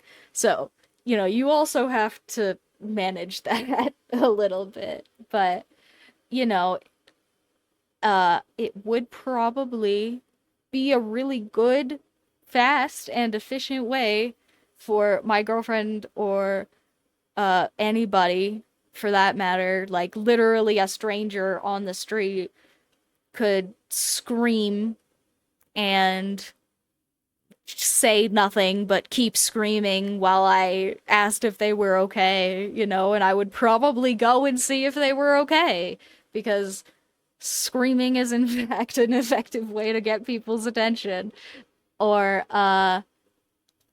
if you know if like my boyfriend decided that he was going to just, I don't even know, like, we don't have much in the house for people to destroy, honestly, but like, I don't know, came in here, smash my computer or something, like, that would definitely get my attention. I would be paying attention. I would also be very mad. And he is a human person that, I can talk to about that and be like, "Hey, that's not cool. Why would you do that to my poor computer?" Unlike the cat. Um the cat knocked over his monitor yesterday actually for uh even more points towards that argument. Cat's not in trouble for it. If I'd gone and smacked the monitor, I would be in trouble, like, because I'm a person and I can understand that that's not an appropriate way to get people's attention. It is an effective way, though. I definitely would have gotten attention from that, just probably not the attention I, the human person, want. Uh, unfortunately.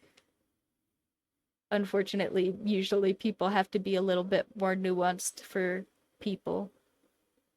Um, but you know, if you one day wake up as a cat, have at it. This is in fact a really good way to get people's attention. And this this is cute, guys. I like this. I don't know if I like the button faces on the new guys, but like this body structure that we worked out, I do like that a lot more than the bubble people for just like some comic work. Um and I also feel like that is very replicatable. So to test that, I want to draw this same person, this same character, and have it be at least somewhat recognizable as this same character. Except for I want to draw them. Oh, thank you. Uh, Here, you know what? We'll use our handy dandy generator again, and again, plugging Jazza Arty Games for this one, because I did spend $5 on that once upon a time, and I still, to this day, use it. Here, I'm pretty sure. Can't you see when you downloaded stuff? I feel like you totally can. Give me a second. Uh,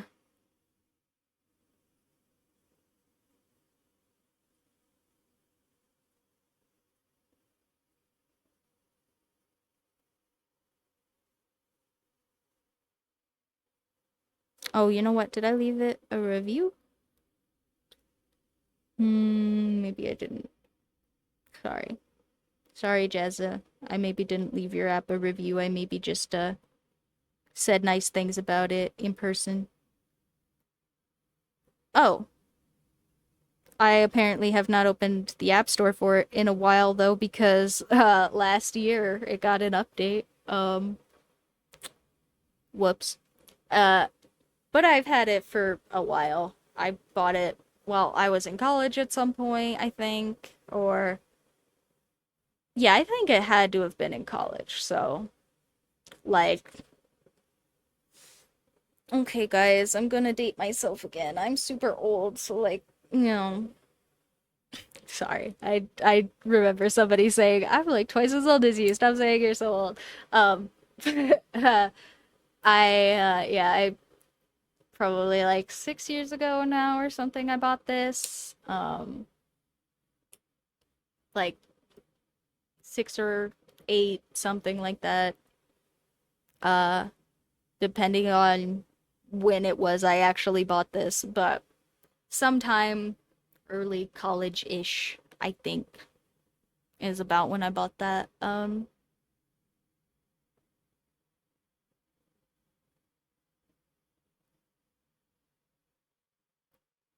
And I talked about it so much that my lovely little ADHD brain went, cool, I can put it down now, right? And didn't actually generate a character scenario, which is what I was trying to uh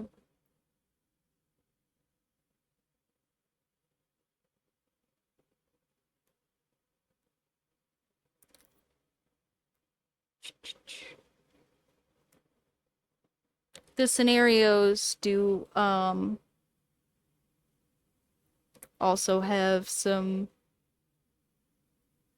character traits in them, so I might spin this one a couple of times just to find like a pose one.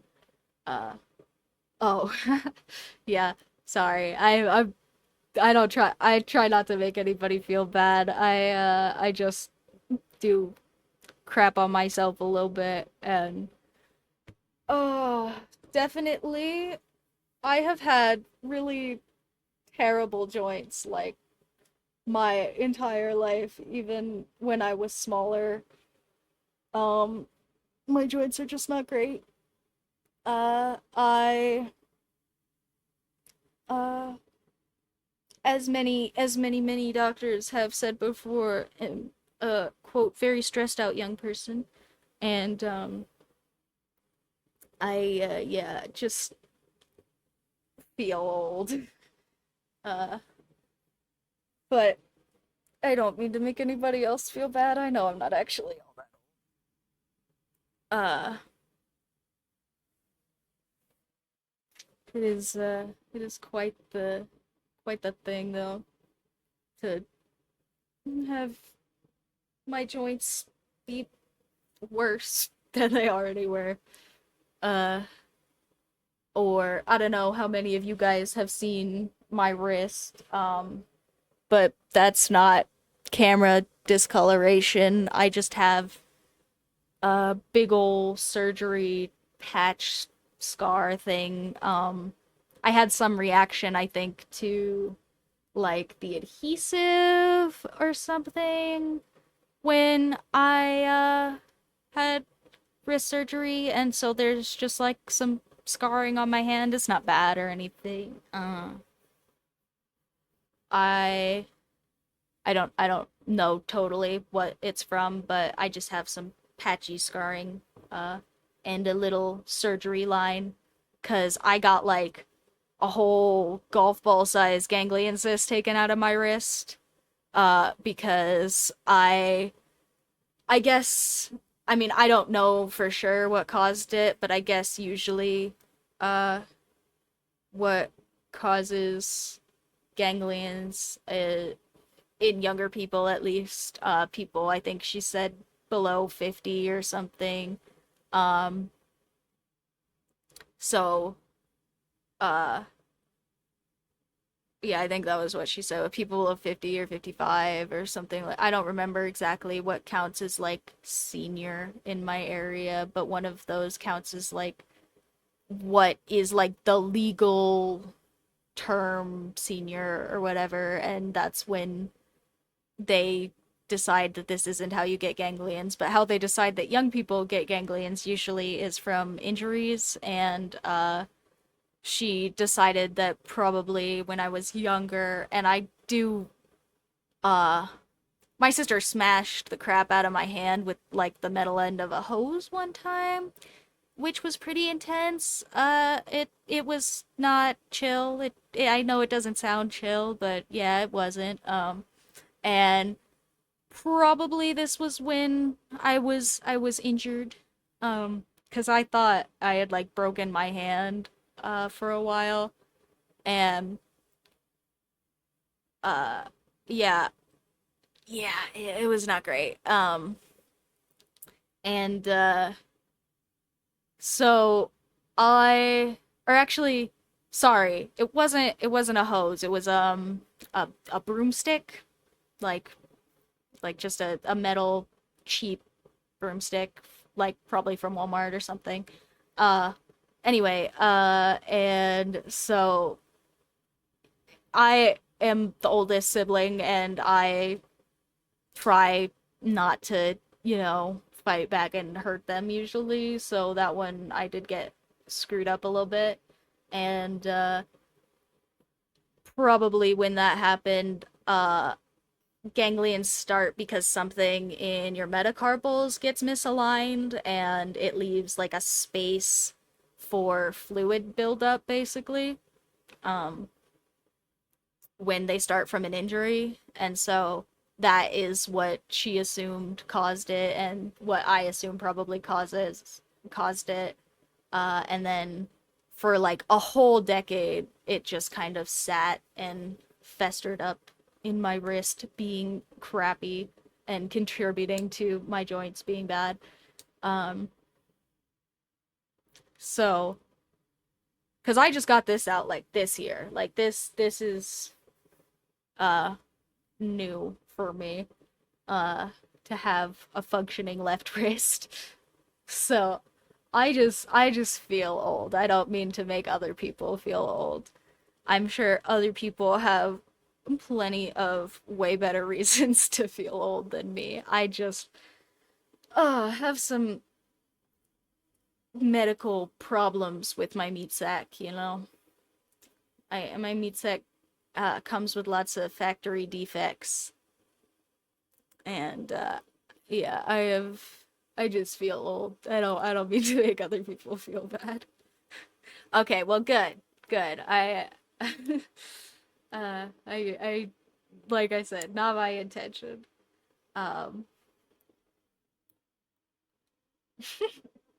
okay, well, you don't gotta we don't gotta be mean to ourselves even if you're not mean. It's okay. Everybody ages eventually, you know, eventually. If you are the oldest, that means that like in some ways you won, right? Nobody else got to be as old as you. That counts for something, right? Uh People used to die in like their 30s. Uh I mean statistically, I think I don't remember if you said that you were one of my Europe viewers or not, but statistically, people who are like 20 years older than me and live in Europe because of the US healthcare system get to live the same amount of time as me anyway. So, sorry. I'm uh that one was me being a little bit of a butthole, but also yeah, you know. True, true. Uh I learned that early on for also just like uh I am an NB person for the record. I am non-binary. I don't put myself in the little gender boxes typically. Um and I used to live in Iowa, which is a very like it's a very conservative place. Is very like the place where I lived was very small, very like close-knit community vibes and uh very old-fashioned style thinking. And I got a lot of messages about like being ladylike basically that I was really really not interested in, and I probably still get some problems with that now as an adult, but definitely less. And I have found that being ungraceful is also a skill. Like, if you are complying with people being uh, like one of the things my mom used to say to me a lot, and my mom is a butthole, so she is definitely not a representation of the community in where I used to live or anything like that, and she is just a butthole. So take that into consideration when I say this, but she used to tell me all the time how if I burped while I was eating, that people were going to like hate me and like not want to be around me because it was like very unladylike. And how are you ever gonna possibly like get a date or something, because that was a fun thing to tell a 12-year-old, uh like if you just burp when you eat your food. And it's like, okay, well, I don't care. Like, I'm 12. I I could care less about any date at that point. And uh also as an NB person could have cared less about being ladylike and still could care less about being ladylike, and even conceptually, like, that's just not interesting to me.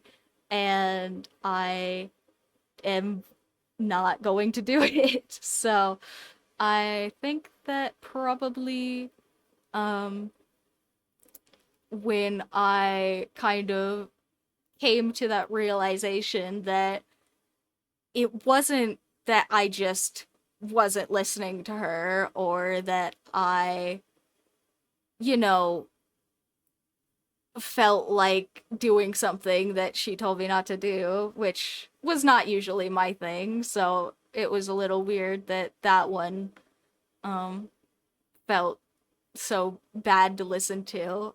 Uh but as soon as I figured that out, I would make a point of burping quite loudly on purpose whenever I would eat food with my mom, or me and my brother and my uncle all used to like have like burp competitions. Like, I know that's super childish or whatever, and it's definitely not, highbrow entertainment. I just thought that, if that was something that she was going to be so picky about, and it really was something that didn't matter, like, that was probably a great place for me to just not listen and be ungraceful.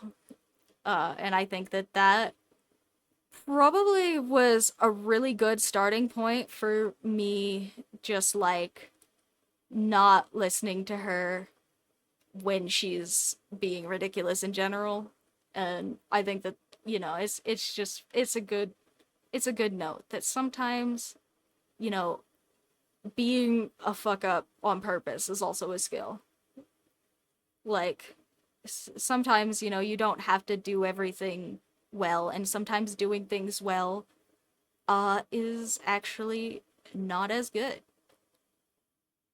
Yeah, totally. I I totally agree that everybody should get to be whatever version of themselves makes them most comfortable. And I kind of think that it is a little bit insane how some people, sorry, I shouldn't use that word, but it is a little bit uh just ludicrous. Like, it seems crazy. Like, it seems insane. Like, not like it is delusional or whatever, but it seems like a ridiculous thing that people would have like whole kids just to make them into things, like they think that is going to work because, like, people, you know, presumably also came from parents at some point. And I feel like most of the people I know who are very obsessed with making sure that their kids turn out a certain way are very different from how their parents expected them to turn out. And that there is probably some deeper issue there for them as a person. And that's anecdotal. I have no stats or evidence for that. So, uh, I just think, some people just don't really understand that kids are people, and that's a little sad. Yeah, that's great. I am so glad that that got to be your experience of a really shitty situation, because that sounds really shitty. Um, yeah, I never got like officially disowned or anything.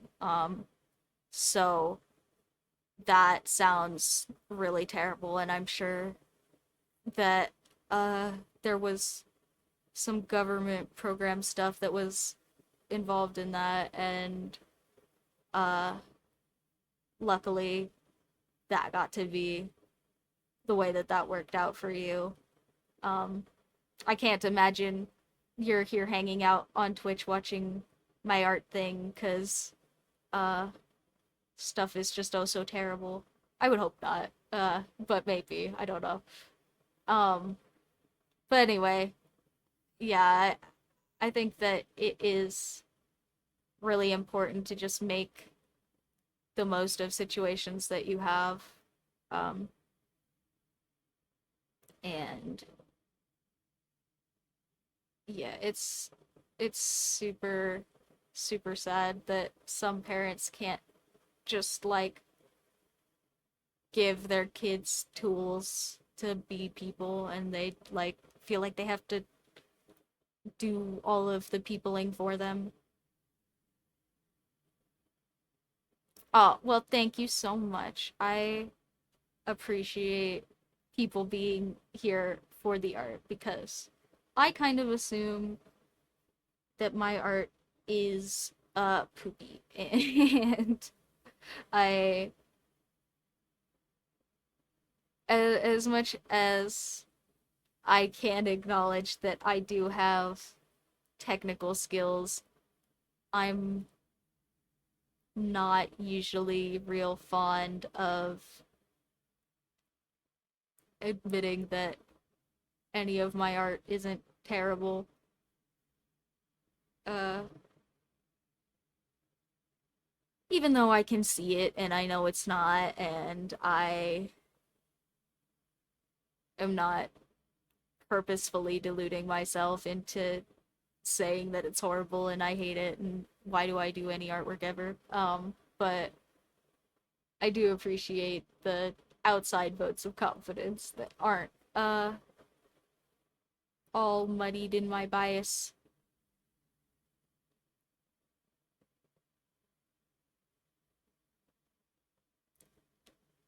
And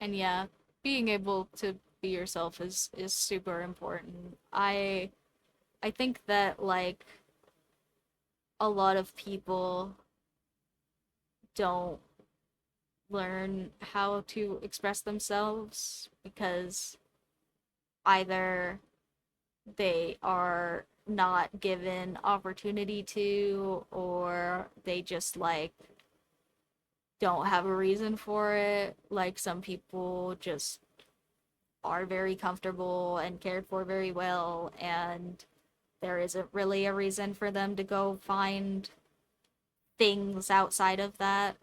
Um, if they haven't, learned that that's something people do.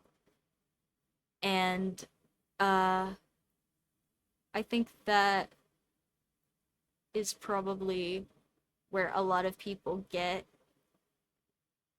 the big idea that it is all supposed to be everybody being the same, is that they have just adhered to that notion that, you know, the the box is their box and everybody has that box, and why isn't everybody else sitting in it nicer?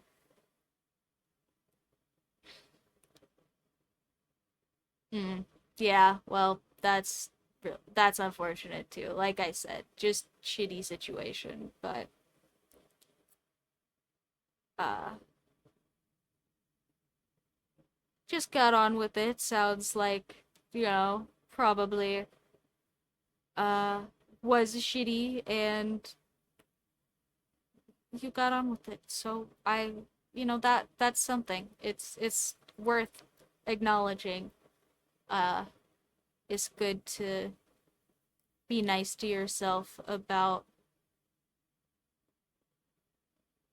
your own dumb little accomplishments, especially if, you know, it feels dumb to acknowledge them or if they are specifically your own. Oh, thank you so much. I think so too. And it looks like our character still, I think, which is on the money. Uh, because I've only been drawing this one, I think, for like 15 minutes or something. Uh, and 15 minutes a cell is really not bad. If I can do 15 minutes a cell for comic work, I could make some comics. I could convince myself to sit down that long, which was the whole point of this. So I feel like this is being an effective exercise, which is all we need.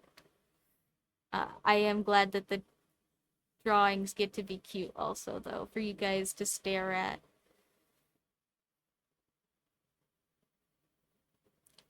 Uh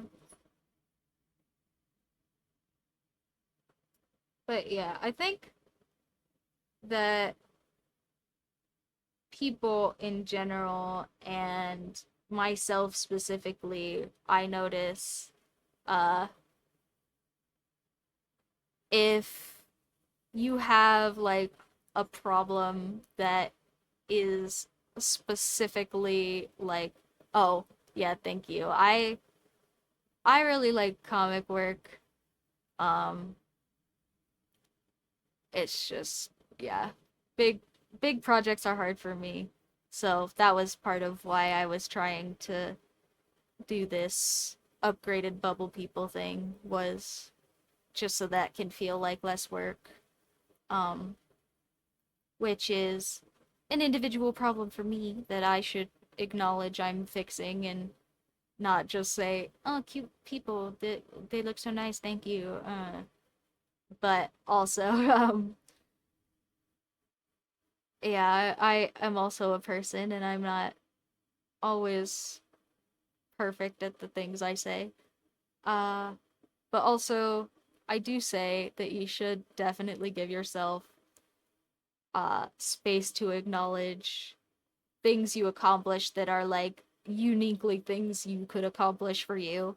Because I think that people in general and myself specifically, because of self-esteem, so probably also other people with self-esteem things, but everybody's different, so don't think just because I say that I'm adding you specifically.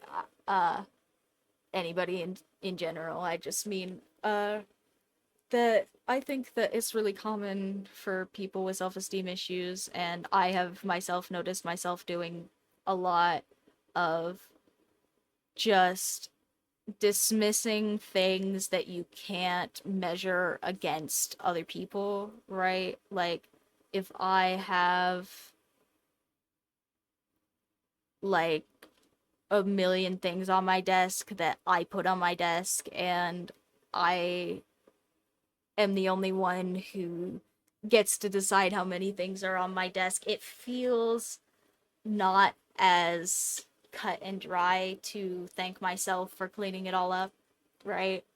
Like, because I mean, I made the mess in the first place, right? It's my mess, it's my desk. I should just clean it up, right? Like, that is kind of how I feel about that, and I think probably a lot of people that I have heard with self-esteem things will echo that sentiment, but also like cleaning my desk is still a thing that I did, and I should still feel good about cleaning my desk, and I should still, at least with logic and words, appreciate myself for cleaning my desk, even if I made the mess, and even if I caused lots of problems cleaning, or I was really loud, or whatever the heck else, like, I still cleaned my desk. I should still acknowledge that I cleaned my desk, and I should still, be nice to myself about that. And I think that is a good mentality for lots of different stuff. Um, that is like a self problem, like my comics, uh, that I haven't done in ages, and I said, oh, I drew like 2 pages, like it was, uh, yeah, yeah, it's like it's your problem, so like acknowledgement is super important of the problem, but also like acknowledging that you cleaned the mess is also super important. Like, if you, like, I have a problem where I will pretty consistently just kind of like shoo off stuff that I do because I just feel like I'm doing stuff all the time and it's just stuff that I do. But like, one of the things that I have worked on a lot in therapy with professionals and also just on my own is that cleaning the mess still counts.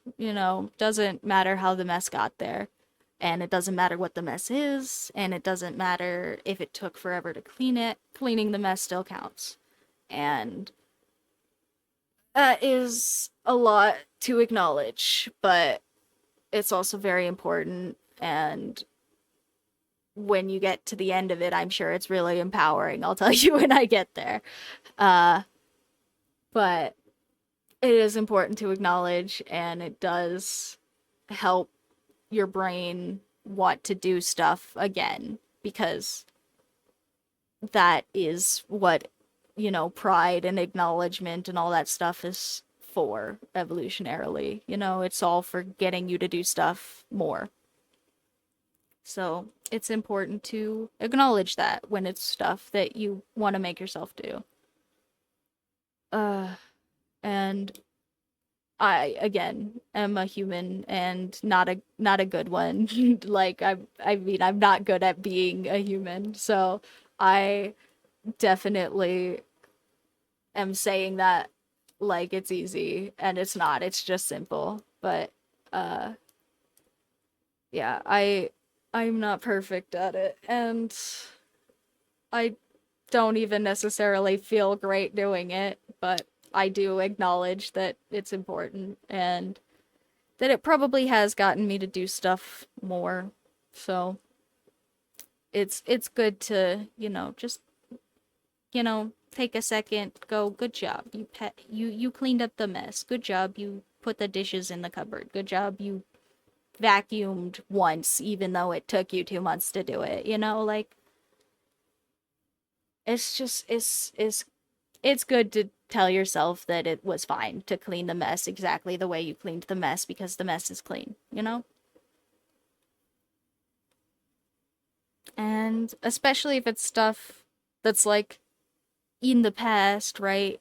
There's no point in doing more than that because you can't change it anyway, right? Like, if you worry and overanalyze a bunch of stuff that you already did, like, most of the time you're not gonna find big grand revelations in there. You're just gonna find brain spirals and depression and like lots of nasty chemicals meant to keep you in the house when you fuck up.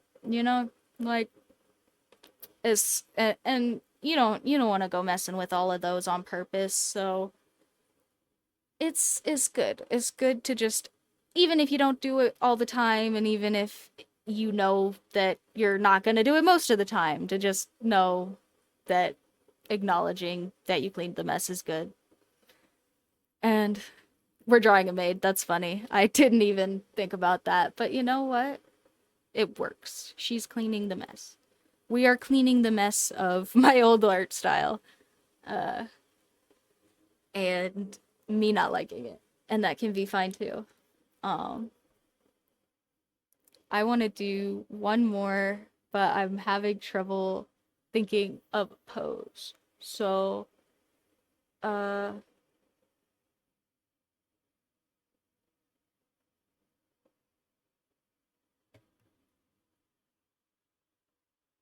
maybe I have to stop talking for a second so I can use my brain for that.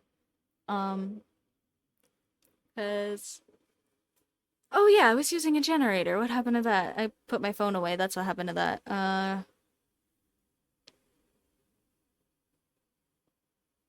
I also just realized that my phone is not on silent, so I'm sure you guys have been listening to it the whole time go off a bunch for random apps. So, apologies for that.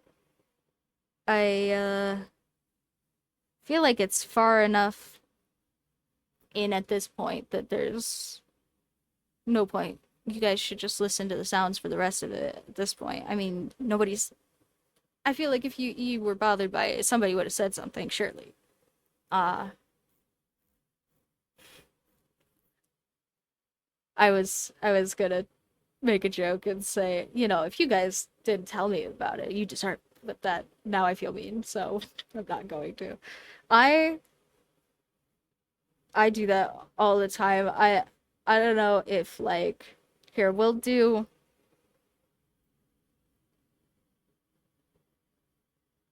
oh, casting a spell. Okay. Odd. Um do we want to draw a maid casting a spell? Hmm.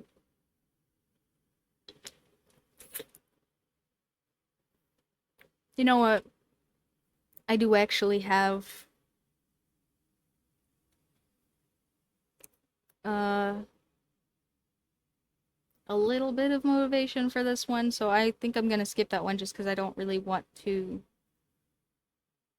draw it. And I kind of have a want and not want at this point. So I'm gonna skip that one, but we will pick a different one. Okay, this one says arguing with their lover, but also I don't really want to draw another person. I like this character, but we could have them just be like really mad. Like this one over here on the left is like very happy and this one's kind of just sitting. We could have like this one kind of be doing like a pouty angry pose, like arms down really straight and dress floofed out in the back or something. Uh and then I was gonna say I I had somebody say to me the other day like, "Oh, I'm such a bad person because I had this like thought and I think that that is such a silly statement because I am obviously not the end all be all authority on morals of all kinds and ethics for everybody. Like I don't think that that's a thing, but also uh I think that you know for the most part the stuff that people like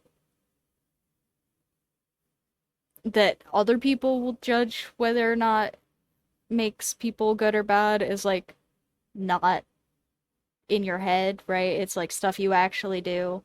It's stuff that other people can observe, right?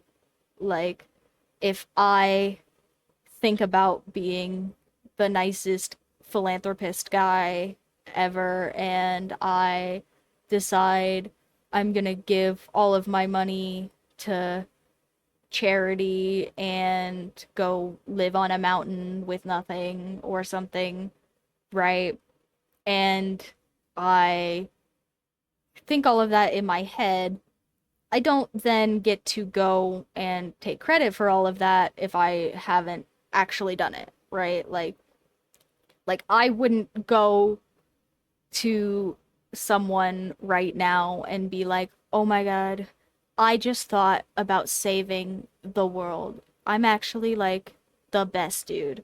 I just thought about like investing in cancer research. So like I'm actually like a Chad guy. And you should definitely come hang out with me and take my phone number. Like I just wouldn't why no like that would be silly. That would be dumb. And I nobody would have any reason to listen to that in my personal opinion.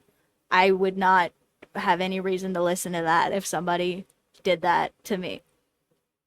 And I think the same thing goes for bad stuff, right? Like I have a horrible terrible thought or I think a horrible terrible joke and I keep it up here in my noggin, or if it's like the presentation of the joke that would be really harsh, like, and I go, haha, I was gonna make this joke and I'm not going to because, I don't want to be mean or whatever. And then I just say the content of the joke without the harsh context, stuff like that. Then, the mean stuff isn't affecting other people outside of my brain. So it to other people isn't mean, right? Like other people don't care about your thoughts. So, you can care about your thoughts. And if you are worried about the way that your thoughts are presenting you, like that, that is a thing that you can be concerned about for real.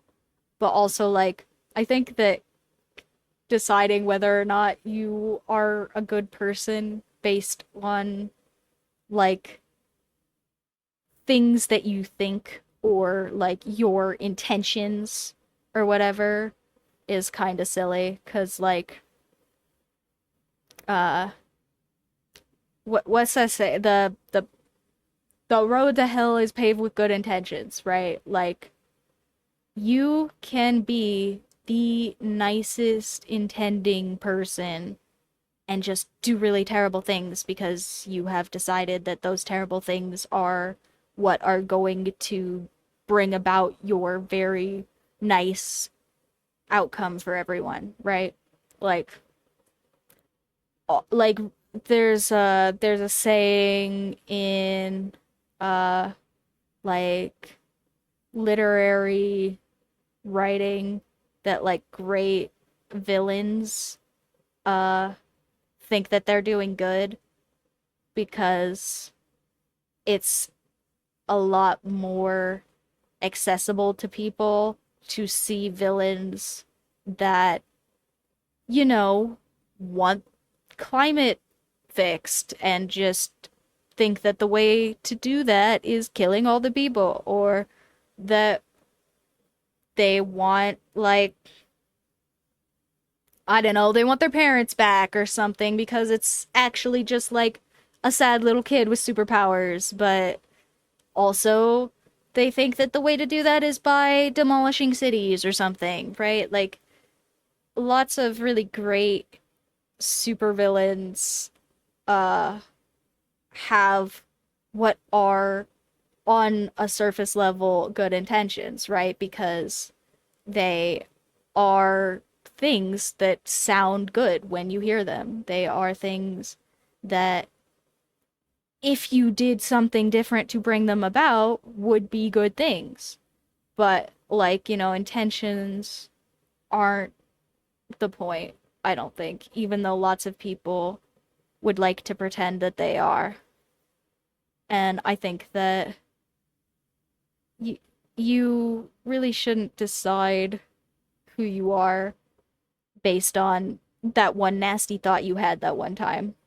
Um, and like I think another really good example of this is I recently got very into some true crime show that was all about psychopathy and like just different types of psychopaths that had committed various crimes over the last few years, decade or something in the US. And I I thought that that was a super interesting show, and then because I have a little bit of brain issue and I don't really know what that totally is yet, I got it into my brain and kind of went around in circles for a while that I maybe was a little psychopathic or something. Maybe I had like some shallow affect or something. But also like me thinking that and feeling bad about it is first off like just that me feeling bad about it proves that that's not a thing. Like, you can't be a psychopath and feel bad about being a psychopath. Like, you can recognize that it's not like the appropriate reaction to things, right? Like, but that is essentially, as it has been explained to me, the core of antisocial behavioral issues is that you just don't feel that reaction properly for negative things, that you should feel bad about because of others, basically. So like me worrying about that in the context of others was immediately should have been my proof that I, could just stop worrying about that. But also, because I was worrying about it and because I was thinking about it so much and because I had decided that it did affect my behaviors a little bit in a way that probably did mimic psychopathy, and it made it harder for me to distinguish whether or not I actually had that shallow affect that I was worried about, right? So I'm also not saying that your thoughts can't influence you, right? Because they totally can. But it's important to know that, like, your thoughts are just thoughts. And my thinking I have shallow affect maybe is making me act like I have shallow affect. But if I stop watching the psychopath show and I watch something else and I just don't think about it for a while, then I'm not linking myself to those behaviors and I stop acting like I have shallow affect because I don't. And I was just thinking about it to the point where it was affecting my actual behaviors instead of just my thoughts. So, like, that is totally also possible for that to happen. But for the most part, like, your thoughts and your actions can and should be separate things. And if you are considering yourself a bad person based off of that one bad thought you had that one time, probably that is the thing that is going to make you a bad person, is considering yourself a bad person and not necessarily that one bad thought that you had that one time. Right? Like, that happens to uh lots of people in the US penal system. The US penal system statistically uh incarcerates a good deal of innocent people. That is a provable statistical fact. It's not a null zilch zero number of people or anything close to that. And uh also a lot of behavioral research has showed that even people who are innocent and uh still go to prison where they're treated like they aren't, if they start to believe that that is like deserved of them, then they will start acting like criminals because they now believe that that is what they are, right?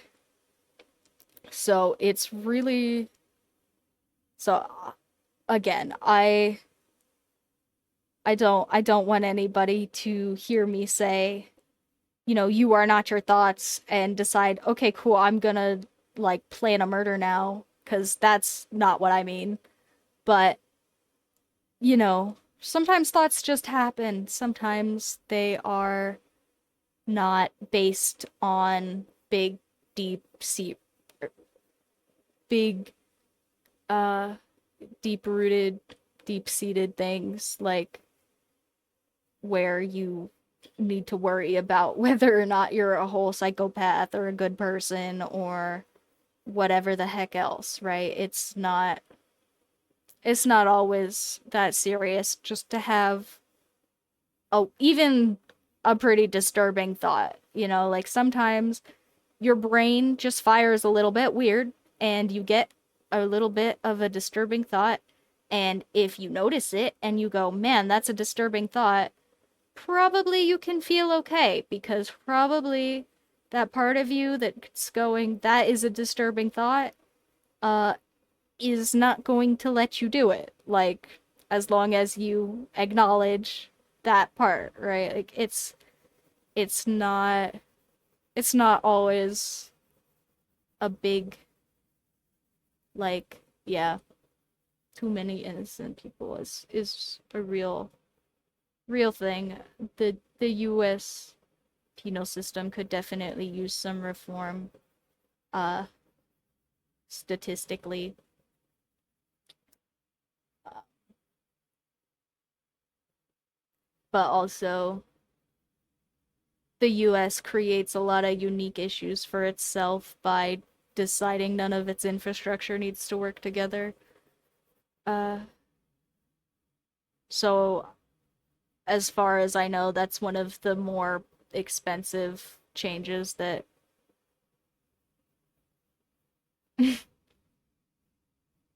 yeah, I know a lot less about the UK justice system, um but I'm sure there are plenty of places that can use updating. Uh,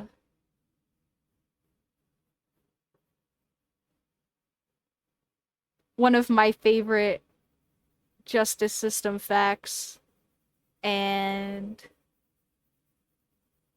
I guess, uh, if you were 6 and 75, just with some quick maths, you were even like a whole adult when this happened.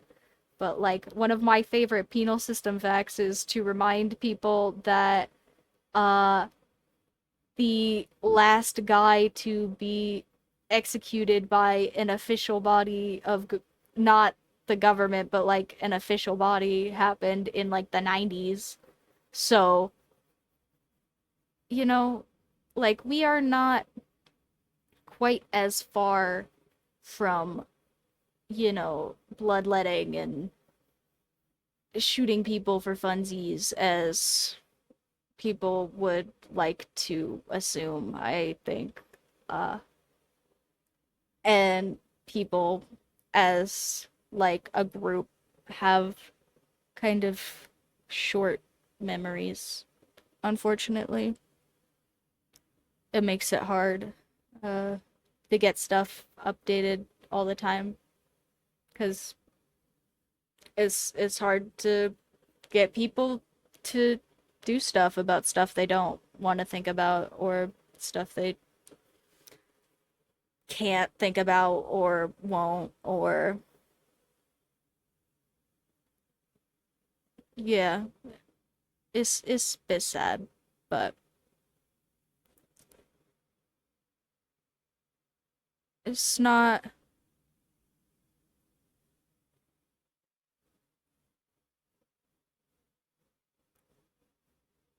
it's not probably worth being upset about on an individual level, uh like where you personally need to be taking responsibility about it. I mean, unless it's like your thing, and I mean, and that go off. I'm not trying to poop on anybody's thing, but like if you're just Joe Schmo 97, like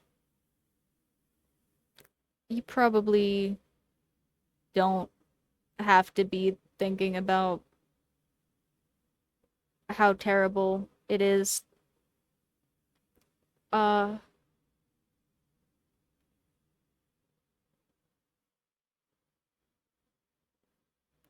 Other than just to know who is interested in making it better and who is interested in keeping it the same because like it's really complicated. I think there are a lot of economical issues, especially here in the US, where again, I'm just saying, especially because I live here and I can observe that and I have anecdotal evidence for it, but, like, here in the US, that I've seen lots of people, will try to be like, oh, well, I can't, have a real opinion on that because like I'm not an economist, I'm not a scientist, I'm not a doctor. And I think that lots of people get really bogged down into like technical details of things like that. And I am also not an economist or a scientist or a doc. I guess I'm technically on paper I have a bachelor's of science, but um you know, like I'm not using it. I'm drawing pretty pictures for you guys.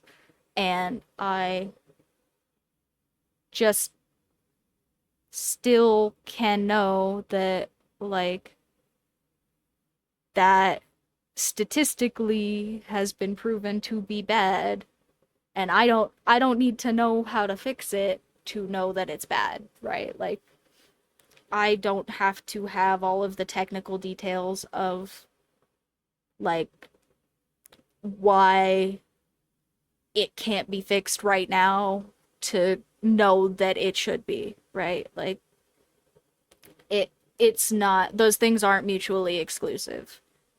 And I think that lots of people uh get really bogged down in okay, well if I am complaining about this, I have to have a solution, right? And I don't necessarily think that's the case. I think that that is a big part of the reason why specialty exists in the first place. And uh I think not acknowledging that is a little bit silly, especially this far into, you know, humans existing, because there is not a single thing you can do that is like a modern day thing that isn't affected somehow by the people before you. Like, I can't go and walk outside without stepping on grass and street and stuff that people before me who knew how to work big machines and put down gravel evenly laid out. Like, I don't know how to do any of that. And if I tried to learn, it would probably take me a really long time. I'd have to buy big machines and lots of gravel, right? Like, there's no point in me doing that because it's already here. And I think that that is something that people could learn to utilize better. Uh, I think it's really unfortunate how many people uh just don't know how to use information in a way that is helpful to them. I I think I had been, this was okay, this is maybe a little bit of a spoiler and or setting you guys up to be very disappointed because every time I say stuff about a project, I talk myself out of doing it, but the the point of me refining these little guys is I was thinking I wanted to do a little bit of a series on information gathering, um, just because I really like information gathering and I really appreciate that I have skill in that area that other people don't have. And while I would love to use that skill to make 1,000,002 well-informed videos for everybody on all of their favorite topics, that sounds draining to me, and I don't want to do it. However, I did think that it might be doable for me to just like do some cute little like how-to style videos on just like thought process in general and like critical thinking or information gathering and research, just like how to use your brain in a way that will let you live in the same reality as everybody else, Like, because I think that a lot of the school system in the US is lacking in critical thinking development. Um, Badly lacking in critical thinking development. And I think that probably a lot of the people that I have had big scary arguments with, it's a lot due to the fact that they just genuinely don't have a concept of whether or not their information is verifiable or what verifiable even means or why verifiable matters or why if this guy is lying to me 70% of the time, I probably shouldn't listen the other 30% of the time or, just stuff that lots of people just didn't seem to learn. Uh yeah, I agree. I would really I think that that would be a worthwhile project for me. But yeah, like I said, comics are a little trickier cuz I have to do like even for short things like that is probably quite a few panels that I have to draw, and I have to put it all together in a cute little video, and I just have problems getting myself to do that conceptually.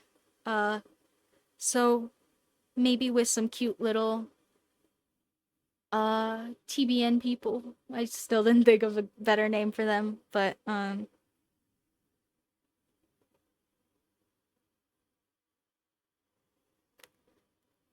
maybe we will just have to find TBN different words to stand for, cuz I don't know. They're bubbly, but they're not the bubble people anymore. So, oh, well, thank you so much. Yeah, not gonna compliments, but again, I do appreciate that you guys uh enjoy my artwork enough to sit around here for a while. Um, and yeah, I think that I mean that looks so good. I really like the little pouty arm thing. You can't really see the legs because they kind of ended up down here under the skirt. But that's fine. They're mostly just straight lines. And I think that this silhouette came out really good. And I also think like these all look like pretty much the same character, other than the eyes are definitely bigger on this one, which looks a little goofy in relation to the other two. But I think they do, for the most part, all look like the same character, which was uh a big reason that I wanted to do this exercise. Um and I think they all look like pretty consistent stylistically. I mean, it doesn't look like so anyway, I'm going to explain the problem that I typically have trying to do stuff like this, because I think that's going to be more succinct than me explaining why this is useful.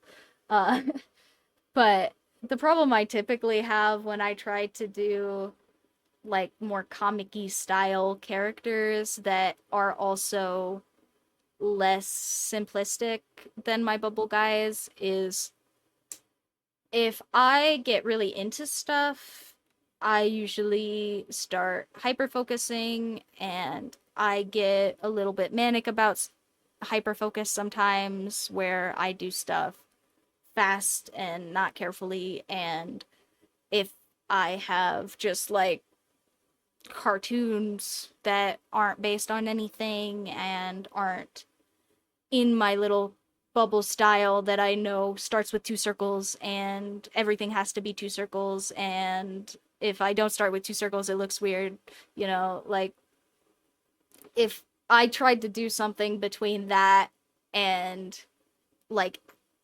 traditional realism, I would typically have a lot of variation while I draw, and I would typically not make design choices the same time or the same way at different points in time while I was working on longer pieces. And especially with something like a comic where I would be doing it probably over the course of not just days but weeks and or months.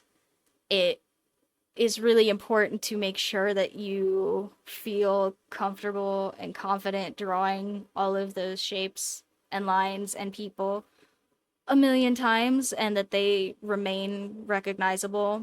And that has been problematic for me for characters in the past. So I really appreciate that I at least can tell that this is supposed to be the same character, even if the eyes are a little bit bigger on the last one and it maybe reads as like a sister or something, um because it's just a little bit different in some subtle ways. But I think it mostly reads as the same character, and I think if they were on different pages, you would not think twice about it. And that is what I wanted out of this exercise, and so I am super impressed with myself for uh doing that in 3 hours. We're gonna pat ourselves on the back for cleaning the mess. Cleaning the mess is good, guys. Even if it's just sitting here and drawing for a few hours until the mess stops looking messy. It's still, I cleaned the mess, and we're gonna pat ourselves about it. See, I'm being a role model. Thumbs up. I don't know. Anyway, I do think that these came out really good though, and I think that that exercise did do a lot of what I wanted out of it. Right, I did get a lot of out of that exercise that I wanted. Um and uh yeah, I think that that is definitely doable for some comics maybe. We'll see. I don't want to promise anything because again, I swear every time I promise you guys something, it never happens. Like I was like I'm going to be more on top of the Trans Dragon stickers and they're still not on my Redbubble, so you guys still can't buy them. Uh yeah. Yeah. Good job done. It's over. It's done. You just jobs that are done badly are better than jobs that are done perfectly and never finished. Like, this is, if you, I said this before, but if you draw a million pictures of you spitting Kool-Aid on the page and they're like your life's work is you just drink Kool-Aid and spit on paper and that's your artwork, if 7 people buy your Kool-Aid spit up, and that's still 6 more people that engaged with your work than someone who owns like a Da Vinci painting or someone who owns like, if you own like an early version of like the Mona Lisa or something, and you're like, oh my god, this is the most wonderful masterpiece of all, and I am gonna keep it for myself, and nobody else gets to see it ever. Like, that is still one person engaging with that masterpiece. It doesn't matter how wonderful it is.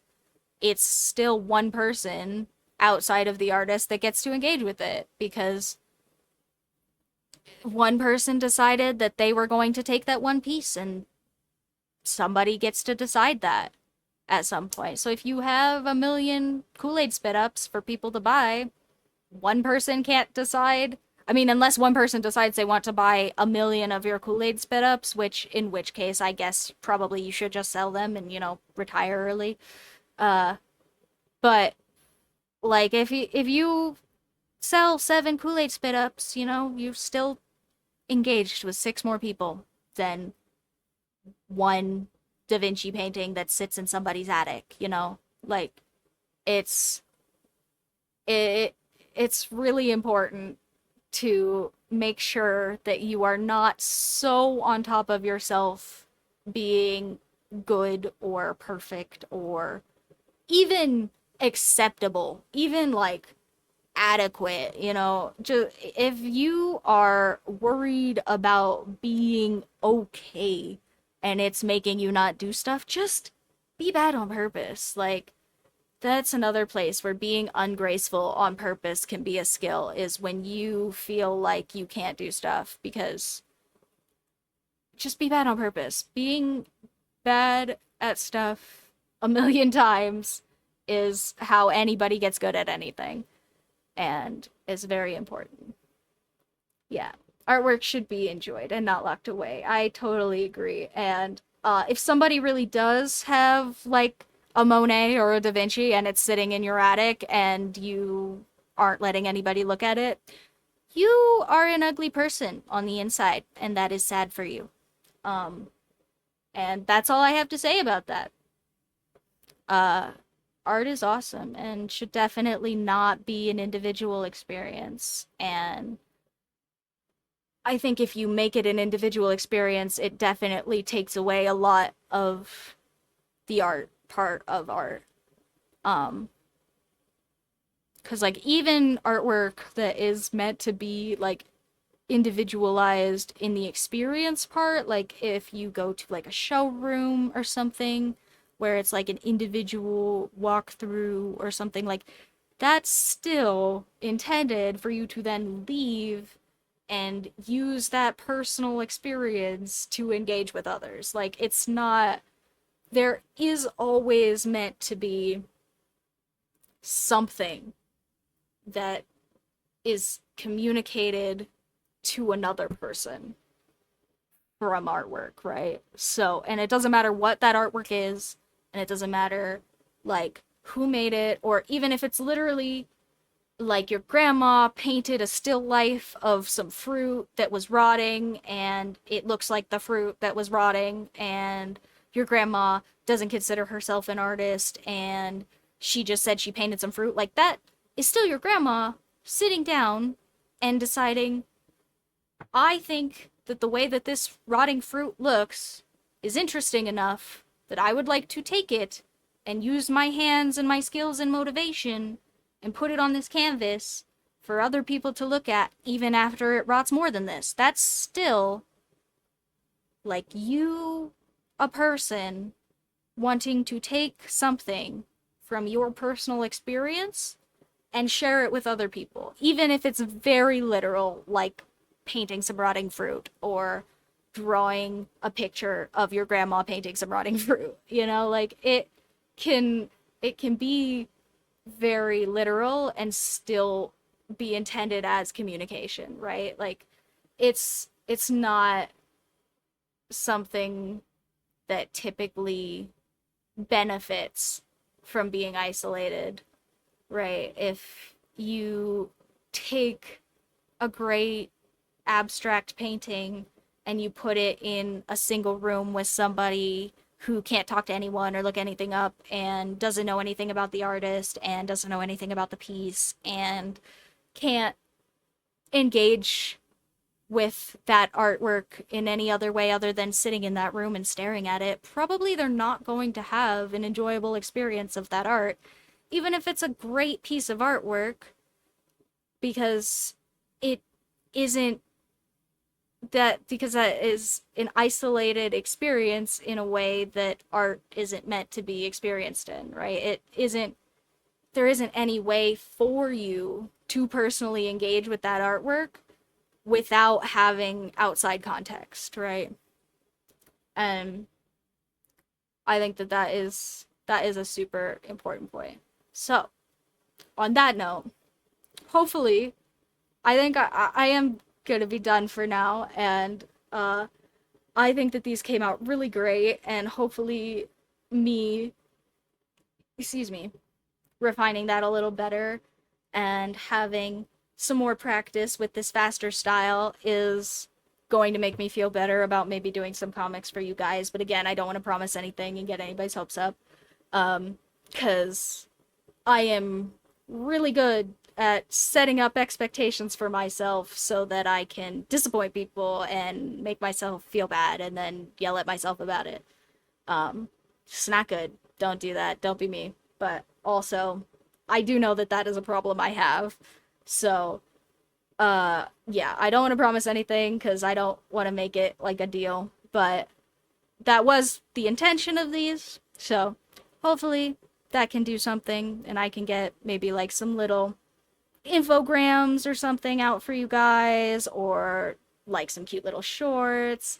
Yeah, I know some people here and also on YouTube and also on TikTok and also everywhere have told me that they really do like when I have some cute little stories or comics or whatever, and I would love to do more of that for you guys, and hopefully this can get me more into that again. Like, uh, and honestly, I don't think I hate the little faces on these guys as much as I thought I was going to, because honestly, the faces were kind of the best part of the Bubble People.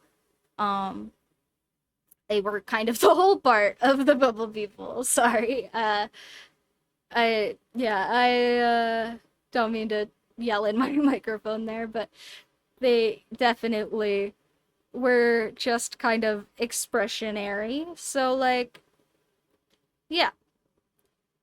And this is hopefully going to be my way back into enjoying doing those comics for you guys more.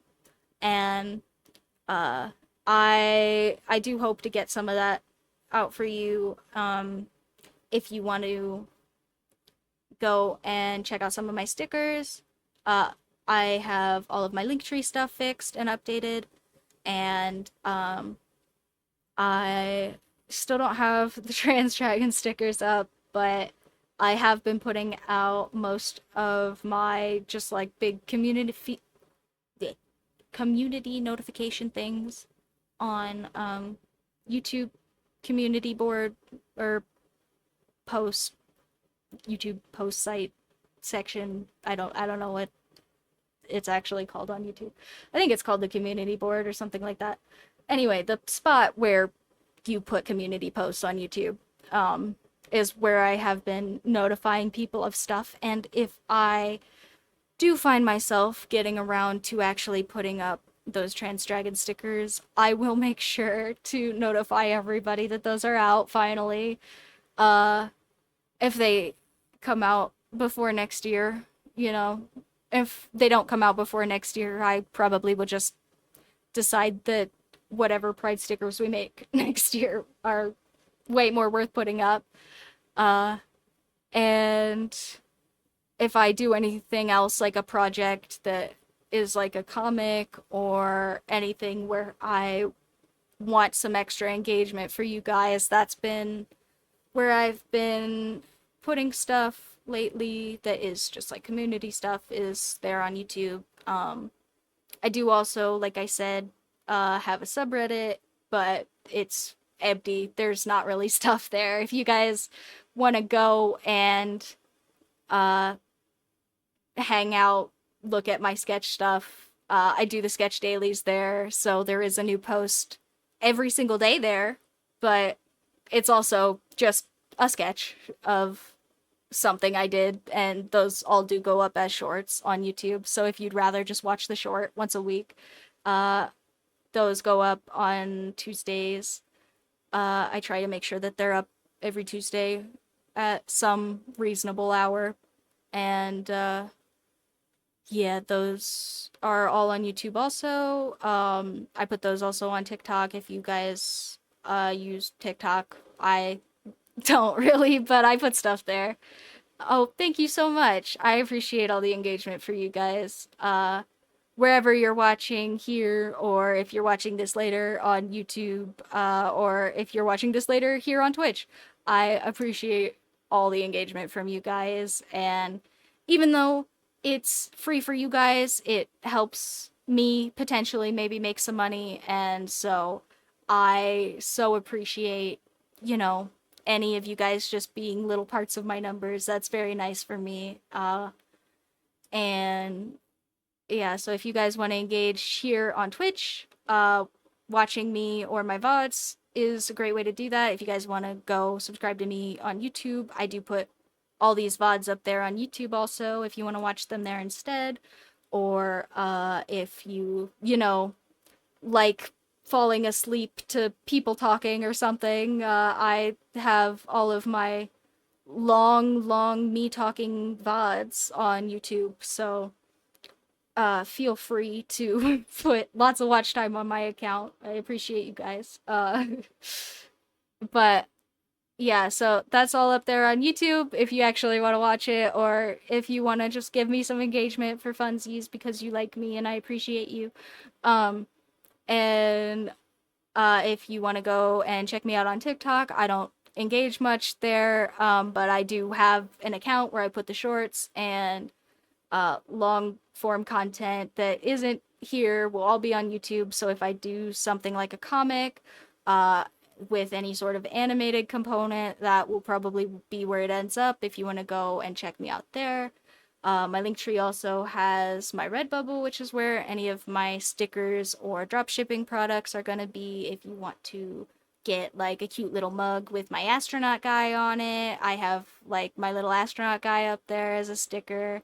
Um, or like I have some fake Pokemon little guys that I did for a stream forever ago, or all the pride stickers that aren't the trans dragons are up there from this and last year. So if you guys are interested in any of that, or interested in letting me know some more sticker ideas, go ahead and check me out any of those places. And uh, I appreciate all of the engagement, all of it. It's so fun to see people engage with my art.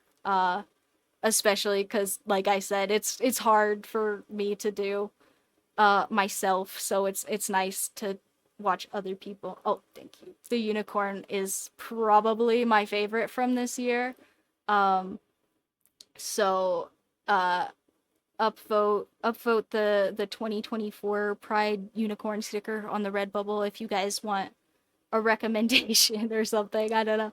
Uh, those are very cute. And I think Redbubble is usually pretty reasonable about product pricing. I haven't adjusted any of that, I don't think. So it should be pretty reasonable to just go buy some cheap little sticker or BS if you just want some BS.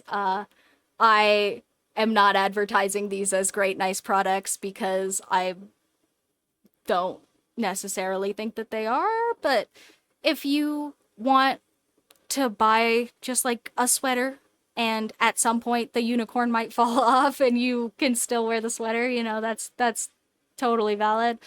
Uh or like I'm sure probably they have stuff like mugs or little like acrylic prints that I'm sure last way longer than stuff like the t-shirts. Um So, if you guys want some inexpensive, not quality merch that I did make all the designs for, at least, you can go check that out on Redbubble. And I totally appreciate any of the people who have done that already because I know that I've gotten some traffic from here. So, thank you so much. Um, and yeah, so thank you guys for all of that. Go check me out wherever if you want to keep engaging. I appreciate if you don't. go ahead and engage anyway and tell me why not so that I can have a parting gift from you and also know why you dipped. I don't know. Uh, all of that jazz. I appreciate you guys, and I'm not gonna be here next week for real. I will be on vacation, but I will be back the week after, and I will see you guys then.